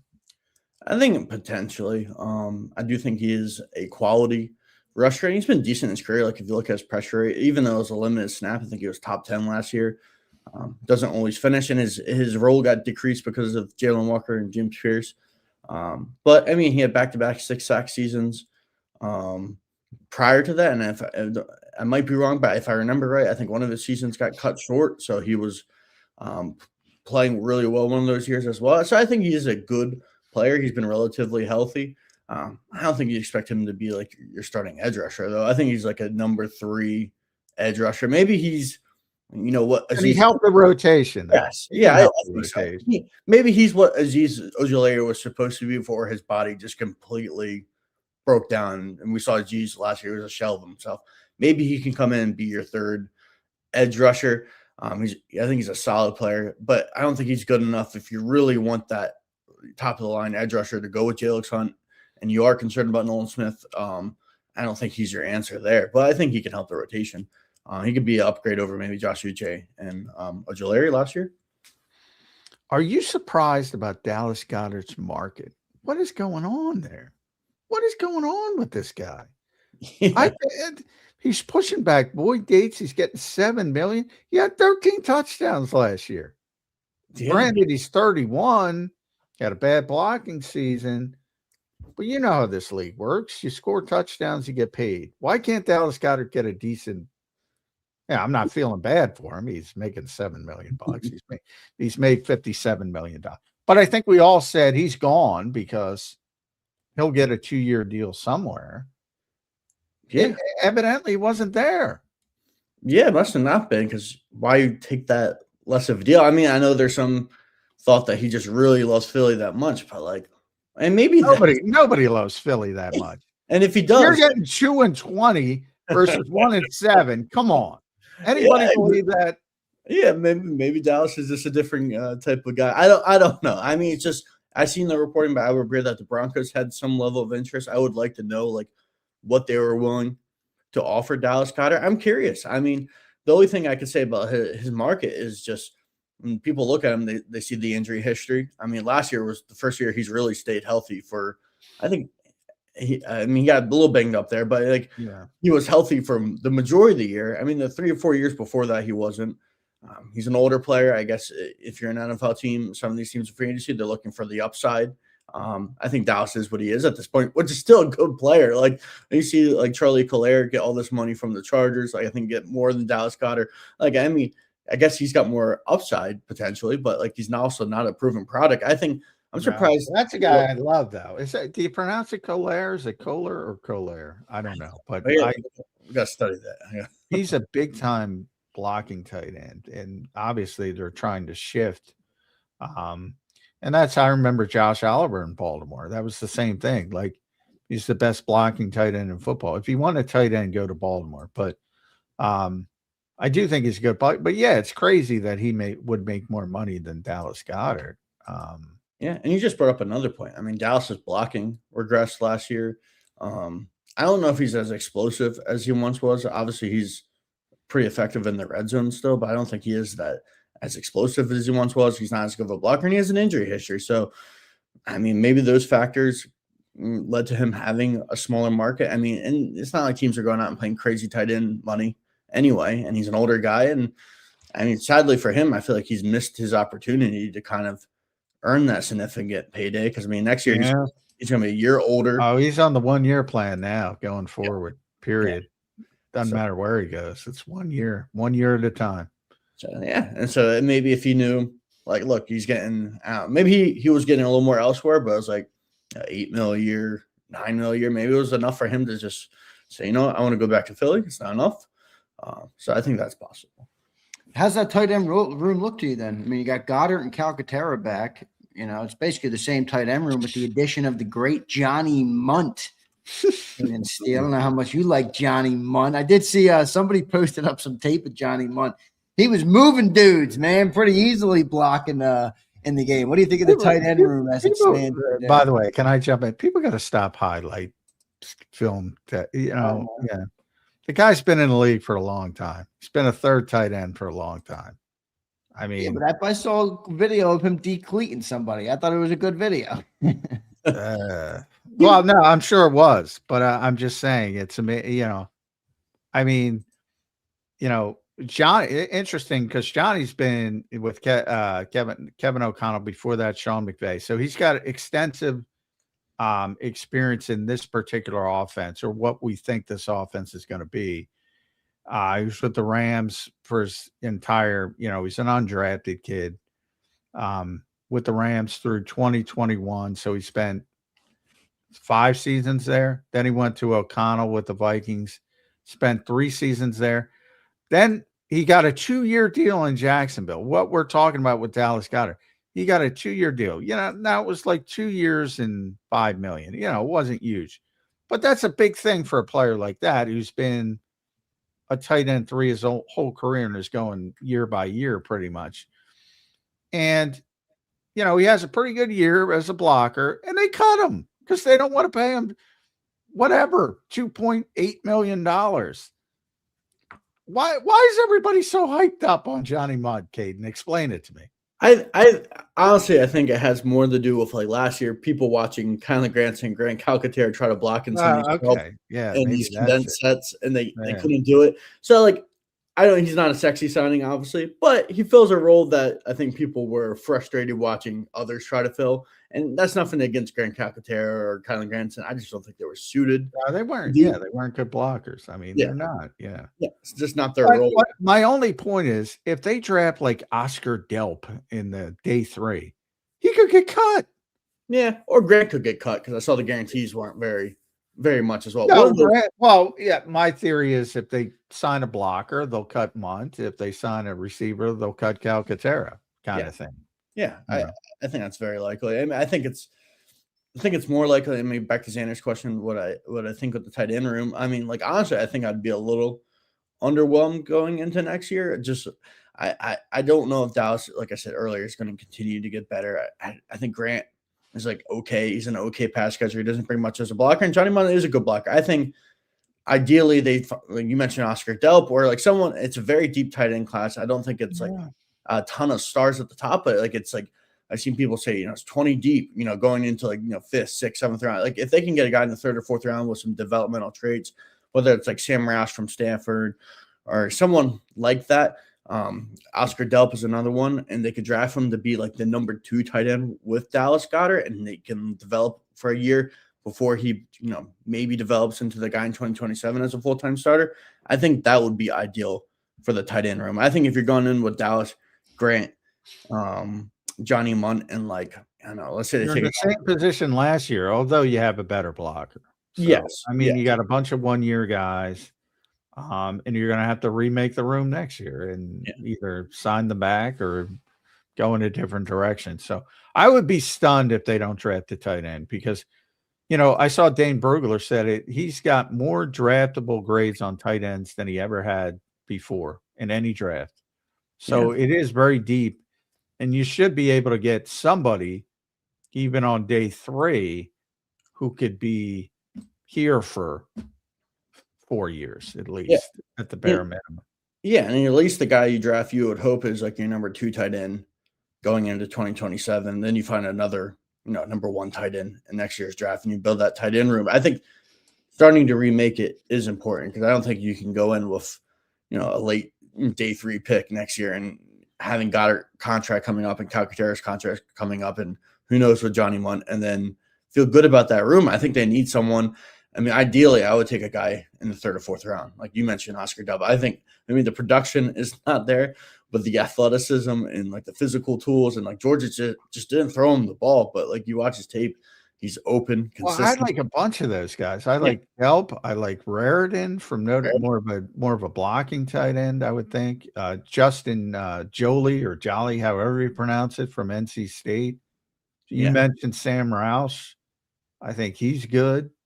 The kid from Texas, Jack Endries. There's a lot of tight ends you can probably get on certainly day 2, maybe even day 3. If you're talking day 2, that's the kid from Ohio State. Max Player. If you can get him, I think he's your tight end 1. Yeah, and he might be a 2nd round pick. I mean, that's what I mean. Yeah.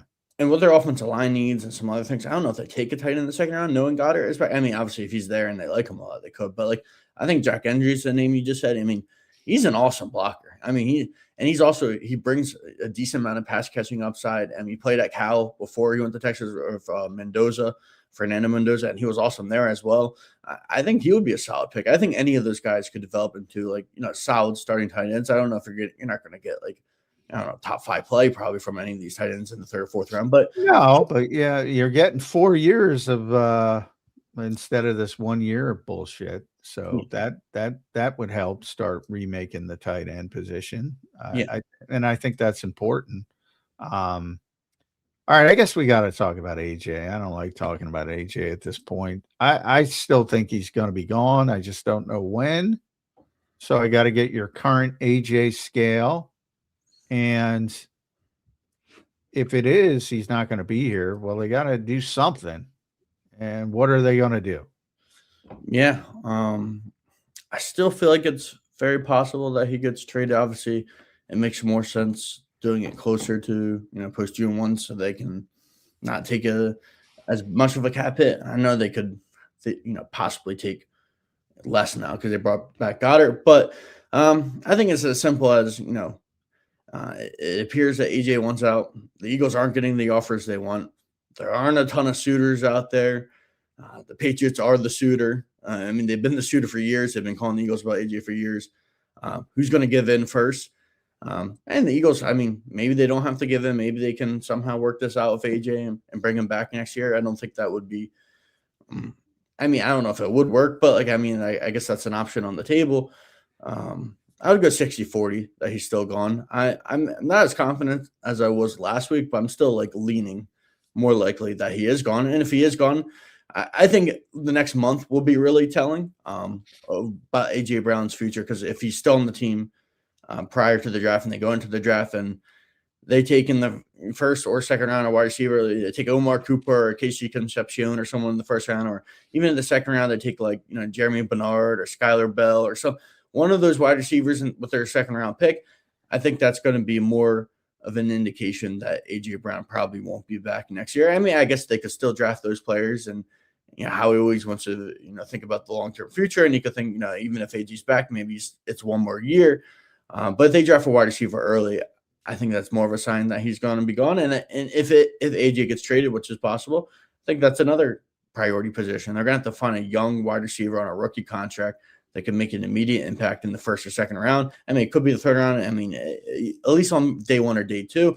And they're going to have to find Darius Goedert competition, as promising as Darius Goedert looked in training camp last year. And I think he is a pretty good blocker. He was a pretty solid special teams player as well. I don't know if he's ready to be a third wide receiver in your passing game. So I think they're going to have to go to the veteran market. They had reportedly had interest in Darnell Mooney. So I found that interesting. Christian Kirk signed elsewhere yesterday. So it kind of limits your options there. I mean, the 49ers, I forgot. I should mention that. I forgot earlier. Christian Kirk signed with the 49ers. The Eagles had interest in him when he went to Jacksonville as a big time free agent. Yeah. I thought he'd be a good fit as like a vertical, like he's still got something left. Like, do they go out and sign? I mean, like the guy Juwan Jennings is still out there. Yeah, he must want a lot of money. I know. Why is he still out there? That's weird because he's a pretty good player. He is pretty good. He's only 28. He would be a perfect fit for the offense, obviously, that they project to run. He's run it, for a long time now. He's been in it. He can play inside and outside. He a 3 if AJ stays, and if AJ leaves, I mean, he's a better 2 than probably what you'd get. Yeah, I mean, he probably would. Caden's right. He probably wants a lot of money. Yeah. But, he must not be getting it though. I mean, that would be. I mean, I don't know if it will happen, but that would be the perfect Howie second wave free agency signing. Everyone's like, "Oh, Howie does it again." If he brings in Juwan Jennings, I will give Howie a lot of credit. I think that's a good player. I've always liked Juwan Jennings. He always performs when he's asked to. I don't get this league sometimes. Like, why is Romeo Doubs is younger? I mean, that's number one. I think he's only 25. Yeah. But why is Romeo Doubs getting all that money? And somebody like Juwan Jennings is still out there. I don't get this league sometimes. Yeah, it's a fair point. I mean, I think Doubs is a little better, but I don't think by that much. I don't know. Is he though? Yeah, I mean, I mean, he's younger. He's more explosive. I get that part of it. Yeah, I think he's probably more explosive. Yeah. But I think Jennings is more proven. I agree with you on that. Too much money. It's the only thing I could think of. Too much money. It's got to be something. But he would be a nice fit though, like you said, and. If they could get him on a 1-year deal, I mean, like, why not? I think that's something that would be interesting. Maybe last 2 years, by the way, Juwan Jennings, 77 for 975, 6 touchdowns. Last year, 55 for 643, 9 touchdowns. I mean, pretty damn good player. Yeah, 28 years old too. You're right. You're probably right, Caden. He might be looking for AJ Brown money right now, and he's not. It's one of those things. He was a 7th round pick, and he didn't play that much early in his career because he's 3rd or 4th receiver, 4th or 5th really. So I think that's part of it. But I look at somebody like Doubs and that, like Green Bay. It's always been Jaden Reed, but then he gets hurt, and Christian Watson, but he always gets hurt, and then Doubs gets involved, and he's pretty good. But I mean, their top receivers are Watson and Reed. It's like, he cashed in. Sometimes I don't get this league. Even worse. It's like Jalen Naylor got a long-term deal. Oh my God, that guy. Yeah, that's brutal deal. That's classic Las Vegas Raiders deal. I mean, he can't play. He can't play. I mean, he's fine. I'm being a little harsh on the Raiders, but for what they gave him, they're going to be really disappointed. Really disappointed. Think about the attention Justin Jefferson gets. Jalen Naylor's not going to have that. Yeah. That's a bad signing. Yeah. Yeah. And he's sitting out there, Juwan Jennings. So another guy I'll throw out. I mean, I think it would be good to get someone with experience in the system that they're going to try to incorporate here with the Shanahan background. Yeah. I assume Jennings can't run from a wide receiver perspective. No, I don't think he's that. And a guy I'll throw out, I don't know if they have interest in him yet, and I think he played decent last year, given some of the snaps down in Tampa Bay, is Sterling Shepard, like on a 1-year contract. He's got a connection to Josh Grizzard. He's been in that system for a couple of years. I wonder if they would be interested in a guy like that to play, their slot role for a year or like be their number 3 or 4. Like Deebo Samuel's still out there. Oh, no. He's been no. Yeah, I cracked the code. Coming out of Tennessee way back when, 2020, he ran a 4.72. I cracked the code. He's not fast. No. There, I cracked the code. I cracked my own code. Now, who are you saying in Tampa? Sterling Shepard would be. I have some Giants reservations with Sterling Shepard. Maybe it's too much Giants football. Yeah, I heard a ton. I mean, he was a good player. I mean, speaking of injuries, I mean, just a guy that just couldn't stay healthy consistently. I mean, the wide receiver market, if you look at the names out there right now, is not very good. Like, I mean, it's just that the free agency market, that's the part. I was playing devil's advocate earlier, but I did ask, like, because Eagles fans were very upset early in the process before they started signing people. Now, Tariq Woolen pretty much calmed it down a little bit, but early they were like, "We're losing, but we're not doing anything." I'm like, give me one player, any position you really wanted in free agency. I mean, it is a garbage class. It really is. It's pretty bad. And the second, Jalen Phillips got the biggest contract because he deserved it. Non-quarterback contract. Daniel Jones got the biggest contract, but the biggest non-quarterback contract in free agency was Jalen Phillips. And he might have been the top free agent. Yeah. It's not a good class. Mm-mm. No, it's not. And the second wave is not good. I mean, it's pretty bad. There's not a lot of options at wide receiver or even O-line depth is kind of like, it's just not very, very good. I mean, you like Justin School? I mean, he was with Chris Cooper. Yeah, that feels like the guy they'll probably go after eventually. Him or like someone. I mean, I know how he's talked about, like, before the combine, like it doesn't really change their philosophy on the O-line. I feel like it has to somewhat. Like right? Yeah. So like if you look at some of the guys, Justin School. And again, these are just Shanahan connections. Ben Barch, like as a guy, like guys like that, I think would make Barch as like I think in the draft, I'm starting to look more at Monroe Freeling and Blake Miller because they're athletic. Yeah, they move.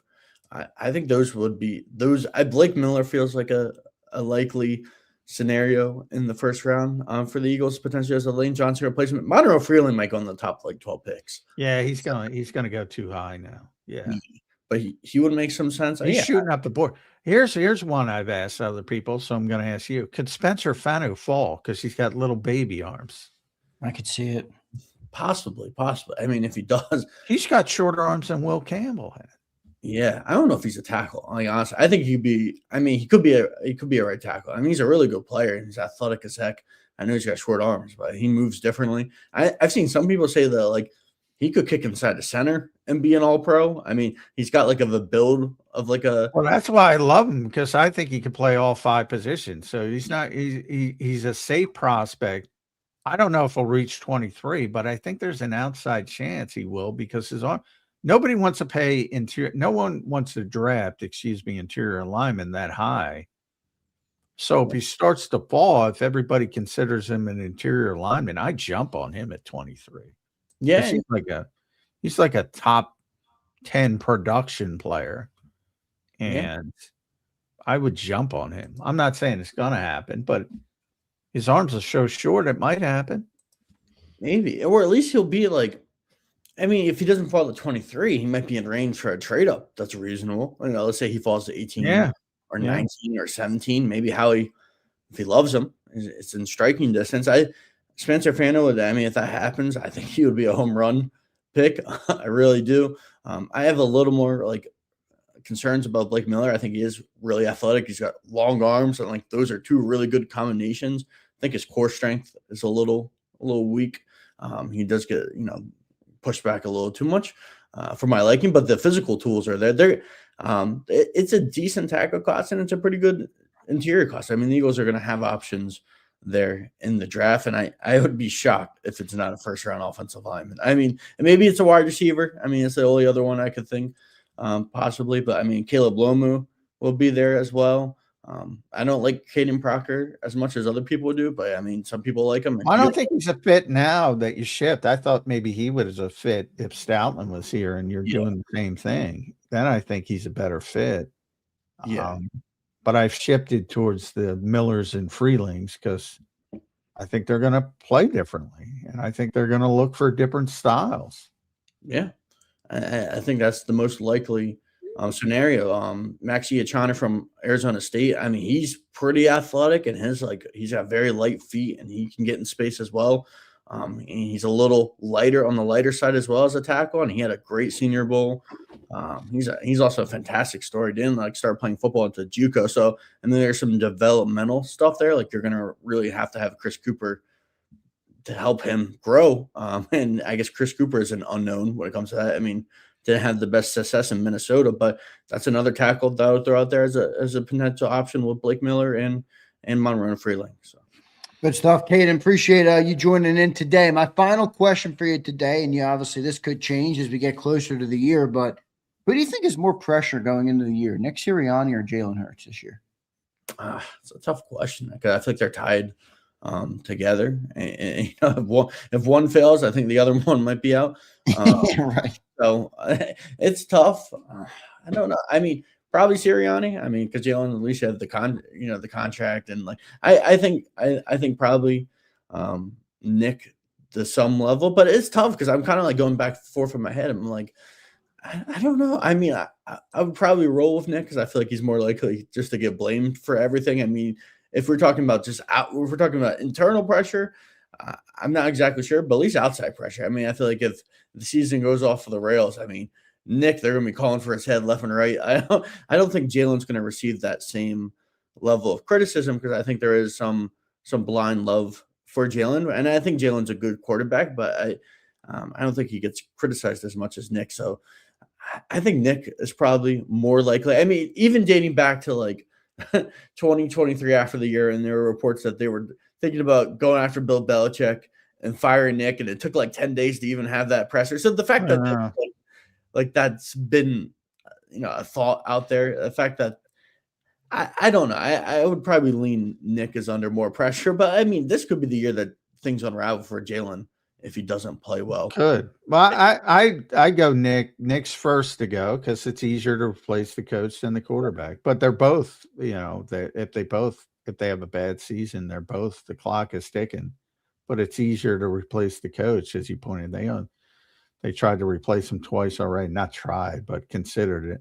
Yeah. At Caden_Steele19. Make sure you follow Caden on the X platform. Any Slay love as you head out and do your work for NJ.com? Read Caden. He's doing a tremendous job. Slay retiring 13 seasons, 6 Pro Bowls, 3 here, Super Bowl, 2 Super Bowl appearances, Super Bowl title. Great guy. What's not to like about Slay? Banana pudding, if you can get it from Jennifer Slay. Yeah. Big impact on Quinyon Cooper, Avante Maddox, Josh Jobe, yada, yada, yada down the line. Yeah. I mean, my most memorable Slay moments were the 22-23 seasons. And I think when they acquired him, people thought he might be on the back burner of his career. And he came here and in those matchups against Justin Jefferson, he was incredible. I mean, I brought up that 22 game. That was like an NBA scorer scoring 50. He was just locked in. He was just unbelievable in that game. Yeah. He got away with a couple penalties, but I digress. That's what all good corners do. They all get away with. But he looked like the best corner in football for that night. And there were moments in his career. I mean, I don't know if he's a Hall of Fame level player, but he's in the Hall of very good. He was a very good player. He's borderline. I think he's borderline. It's a lot of Pro Bowls, Super Bowl. He's borderline. I don't know if he'll get in, but he'll be discussed. He'll be discussed. Very good. One of the best Eagles players, corners of all time. And I wonder if he's a Hall of Fame. Yeah, I said yes. Yeah. Eagles Ring of Honor. It's tough, man. There's only a couple in there, man. There's only 2 in, and there's a couple guys that could be in that aren't in. Yeah. So, who were the 2 I said, John? Obviously, Eric Allen and then Eric Allen and Troy Vincent. Yeah. And the other guys, like he's better than Bobby Taylor. He's better than Sheldon Brown. He's Lito. Who else? He's Lito better Shepherd. than Lito. Yeah, he's better than Lito. Yeah. Yeah. And it's got the Super Bowl ring, the sentimental part of it, Yeah. I wonder how many guys can you choose from a Super Bowl team? I mean, that's the hard part. But I mean, that's it. They got a bunch of guys coming in from these Super Bowl teams. So they've had a lot of big time talent. He's one of them. Just like Caden Steele, big time talent. Caden _Steele. And the Birds 365 Ring of Honor, Johnny Mac, for a guest. Caden, thank you, brother. We appreciate you joining in today. Make sure you guys read his work at nj.com. Caden, thank you, man. We appreciate it. We'll talk to you again soon. All right, brother? Thank you, guys. All right, thanks, bud. There's Caden Steele joining us right here on Birds 365. Good show today, Johnny Mac. Couple minutes left to go on the show. I don't think we got any super chats. All good on the super chat front today. 2 good guests today, J Mac, as we wrap up free agency, really week 1, obviously now in phase 2 here. So you pointed it out, John, about 20 more names still to add. They're going to do they got 8 or 9 draft picks, 9 draft picks. I don't know if they'll take 9 players, but they'll add a bunch that way. And then we should see some phase 2, phase 3 free agency signings, Johnny Mac. Oh, yeah. You got to draft proof the roster. So they'll be bringing in some guys. And they've tried, with Darnell Mooney at wide receiver. So that's a clear indication that they're looking to add there. And, Juwan Jennings is still out there. Probably wants too much money, but we'll see. Christian Kirk, I thought would be an obvious one. He signed with the 49ers. So he's off the board. Safety position to look at. Not in love with anybody out there, but they got to sign somebody. So I'd bring back Marcus Epps. And we'll see how they handle it. Offensive line, you're losing some guys. Brett Toth, Fred Johnson's still out there. You could bring him back, but I don't think that's likely. From what Fred said, he'd like to find somewhere where he can compete. I'm not sure he's going to find that. So you never know. He might circle back. But Justin School's a player because he was with Chris Cooper, very versatile, play a bunch of different positions. Okay. But, that's what you're looking for in the swing tackle. Nothing earth-shattering, but they'll bring in some people.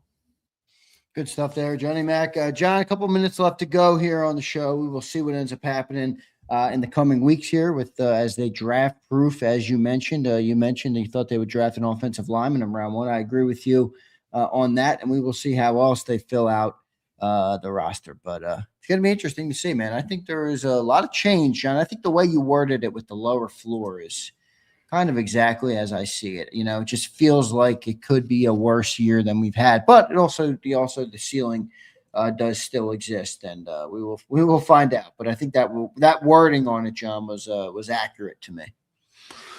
Yeah, I still they have a tremendous upside, but a lot of things got to go right. Guys got to be healthy. New coaches got to hit the ground running.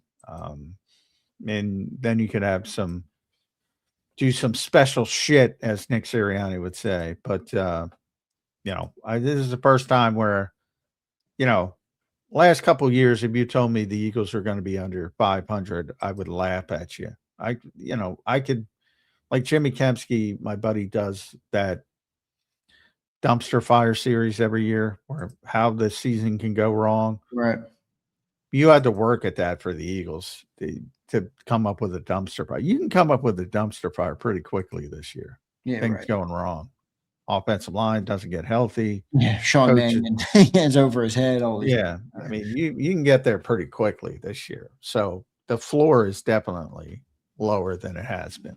Yep, no doubt about it. Good stuff there. I want to thank everybody for being here today. Big thanks to Fritz and Bianculli Law Firm.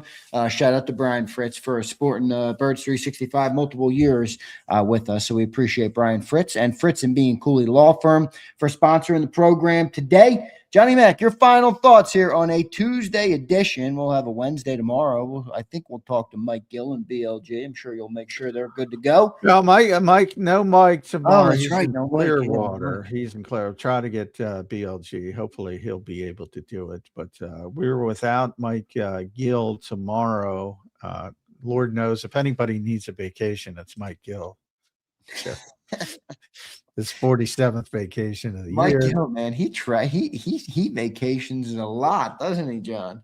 Well, I think it's more to do with his better half, but I don't know. But we'll see. Not this one. He always goes to Clearwater to to watch the Phillies. He's been doing it for years. But yeah. And then Thursday, our buddy Andrew DeCecco is going to be back. Yeah, it's good. I'm excited to talk to Andrew. So football guy, Andrew DeCecco. A lot of good football talk.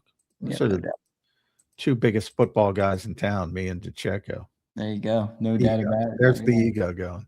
It's all right, John. Everybody, you should have an ego. All right, a little bit of one. All right, as long as it's not unhealthy, I think you're good, J-Mac. All right, John, good show today, my friend. I will catch you tomorrow, brother. All right, thanks all. See ya. Thanks, there's Johnny Mac, John McMullen joining us right here on Birds 365. A great show today. Two great guests, John Stolness and Caden Steele. Appreciate both of those guys joining in. What's going on with everybody in the chat? Appreciate everybody being here today. How you guys feeling about your Philadelphia Eagles right now as free agency? Kind of the big moments of free agency are now well in the rearview mirror. I don't exactly know how much more they can add outside of the trade market, which I do think Howie could be a player in, but we will find out if he does go that route, with a lot of potential changes here. I don't know if AJ will be gone. I don't know. John had it at 80-20. I should have got his meter today because I did see a couple people saying AJ's not going to be gone. AJ's not going to be gone. I don't know. I don't know if AJ will be gone. I'm like all of you right now. I have no fucking clue. Okay. It looks like there's a lot of smoke there. And normally where there's smoke, there's fire. But AJ to Denver for Benito? I'd probably make that trade right now. Here's Ian East. He says, I feel pretty good, actually. Everyone I thought would leave is gone. Dallas Goedert is still here on that deal. I like Woolen. AJ will go. Get me Mad Max and draft offense and more offense, and we are good. Ian, not bad. I don't know if they're getting Mad Max, though. I don't think Mad Max is coming. Yeah, I agree, Twiz. He's not. He is. You're right about that. He's a get to the quarterback guy, not a Vic guy, really.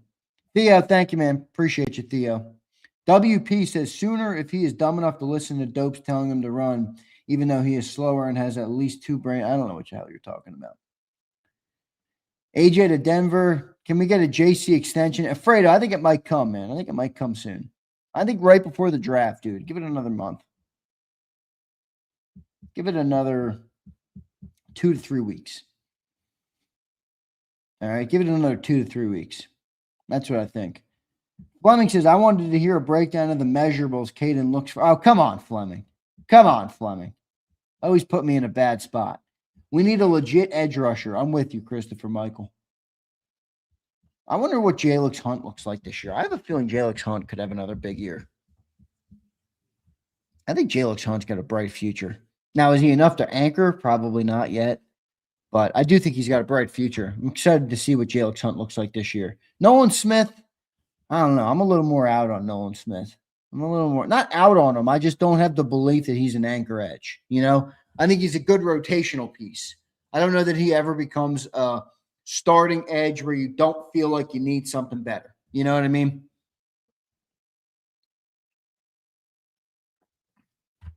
So we'll see. Okay, I will. I think it becomes, well, Alfredo, it certainly could. I mean, sometime in the next 2-3 weeks. Could come this week. It could come today, man. Abe, what's up, brother? Hope you're doing well. What's up, Zander? Sorry I'm late. What's going on with Goddard and only getting barely under $1 million? That's just the cap hit, I think, Abe. I think he's getting like $7 million or like $4 or $5 million guaranteed or something. Definitely didn't get a big deal. All right.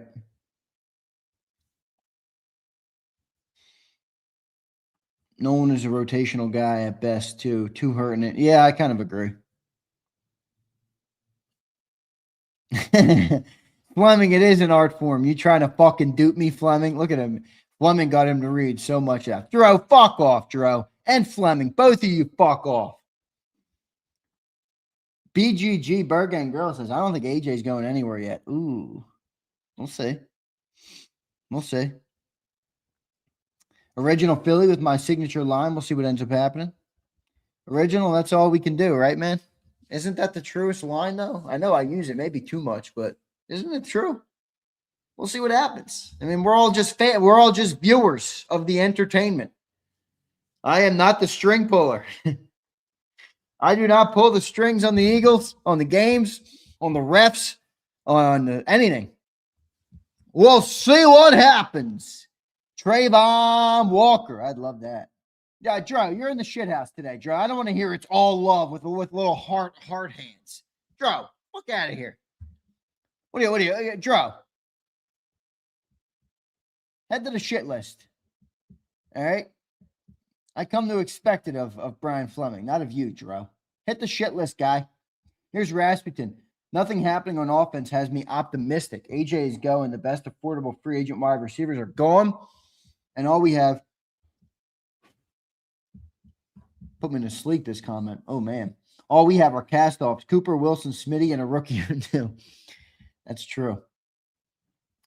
I just want to shit on everybody that says AJ was gone if he stays. I will spare you, Zander, but everyone else is getting it, especially Diana. You don't need to spare me, dude. Fuck you think I need to be spared for? I don't need to be fucking spared, Alfredo. What am I, your baby brother? Fucking Alfredo, I'll spare you. I don't want to be spared. I also have no clue. I think John should be at RIP, though, because he went to 80-20. I was surprised.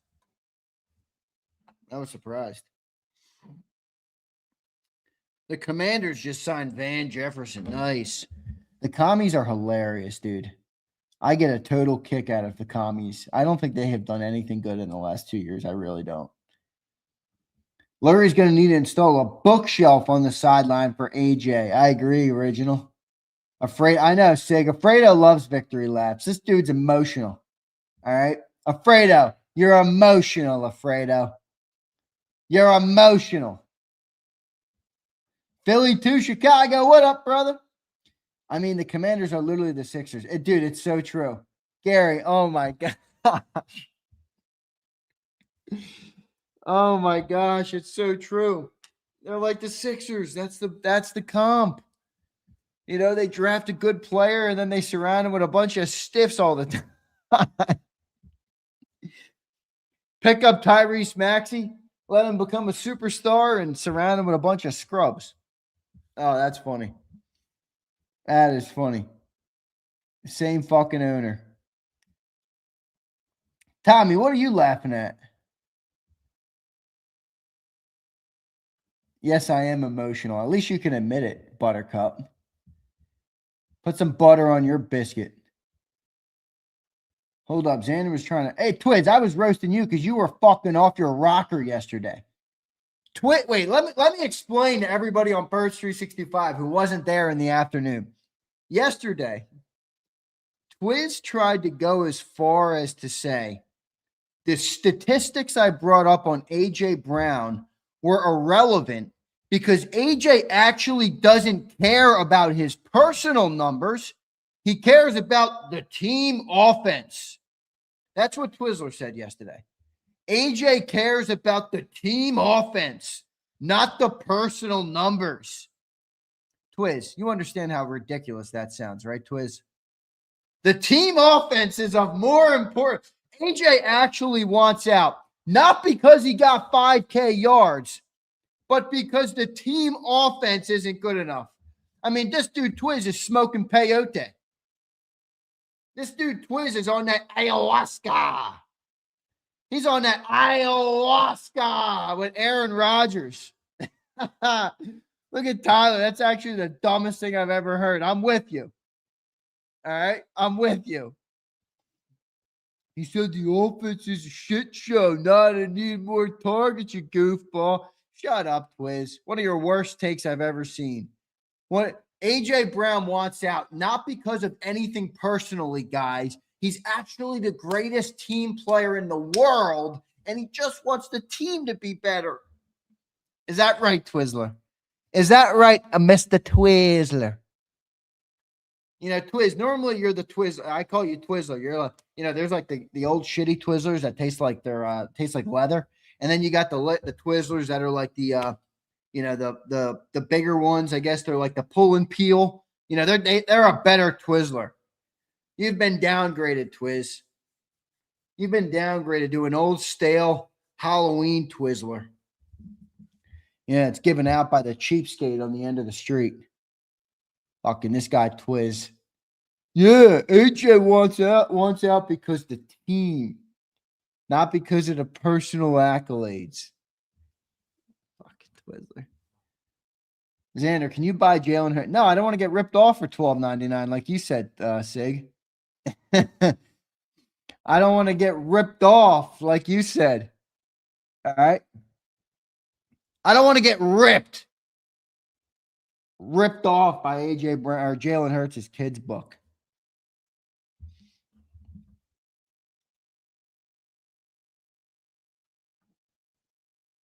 If Rada says this, you said John told you some intel. Howie's, yeah, well, he is. He's also said it on the show, Alfredo. If you use those ears, you know, you have a big head, Alfredo. I'm sure you got a fucking noggin that's the size of a bowling ball. You know, normally, I don't know, maybe you don't. Most people have ears attached to their dome. You know, you got a bowling ball sized head, not a very big brain between those ears, but normally on the side you get ears. They look like this. See that? Use them. Open them up, Alfredo.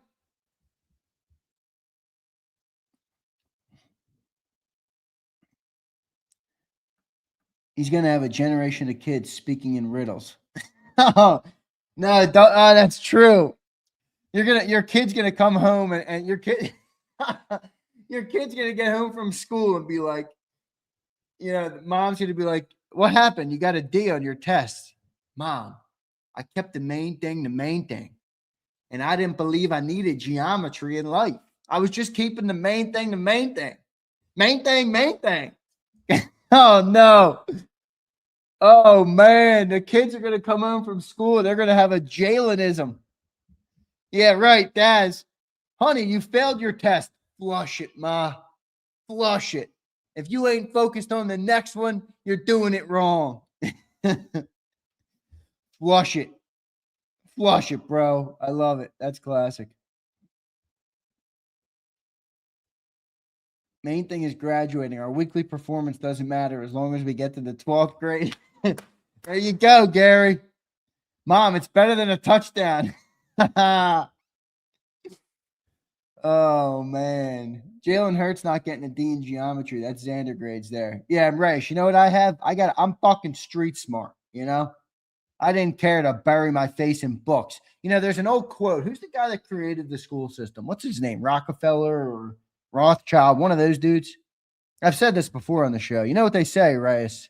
Perfect for you. You know what they say, Reyes? I don't want a nation of thinkers.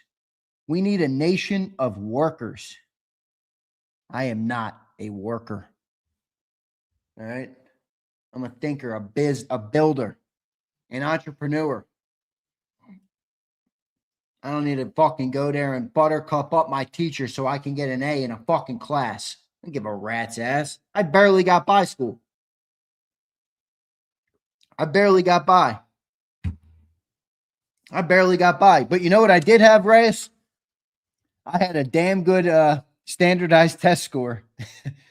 Everybody was like, how the hell did you get that on your standardized test? I'm like, yeah, because I'm actually pretty smart. I just don't give a rat's ass about these teachers.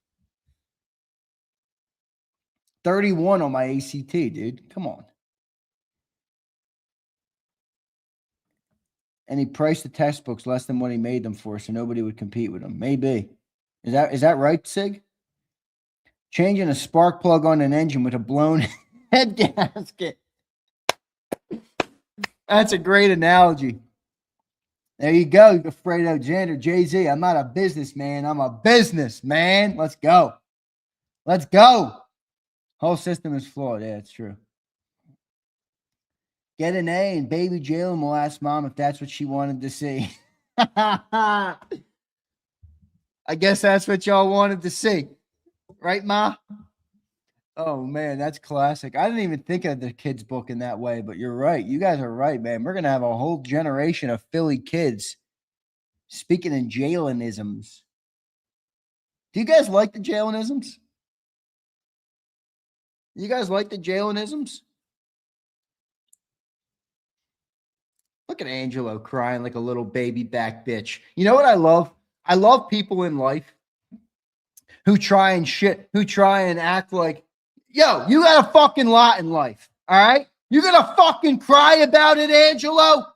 Go fucking cry to somebody who will give a rat's ass. I don't give a fuck what your lot is. Figure it out, guy. Figure it out. Oh my God. Zander had a mom and a dad. What the fuck? What, do you want me to apologize? You want me to apologize? No. No, I won't apologize. You bum. Jalen can't read the defense. Now he's going to teach the kids how to read. All right, that's that. I don't want to go down that road. I don't want to go down that road. He's a Timu Marcus Aurelius. Oh, gosh. Oh, gosh. That's like Angelo. He's a Timu Angelo 93 GT. Guy's a bum. The Jalenisms were cool, but the novelty wore off. That's fair.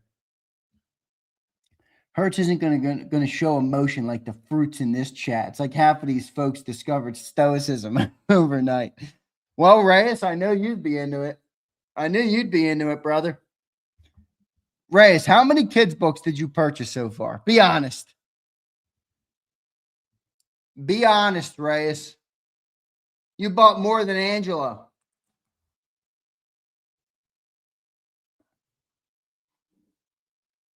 Afraid says, I don't see Burrow, Allen, or anybody else with a Super Bowl and on a book tour.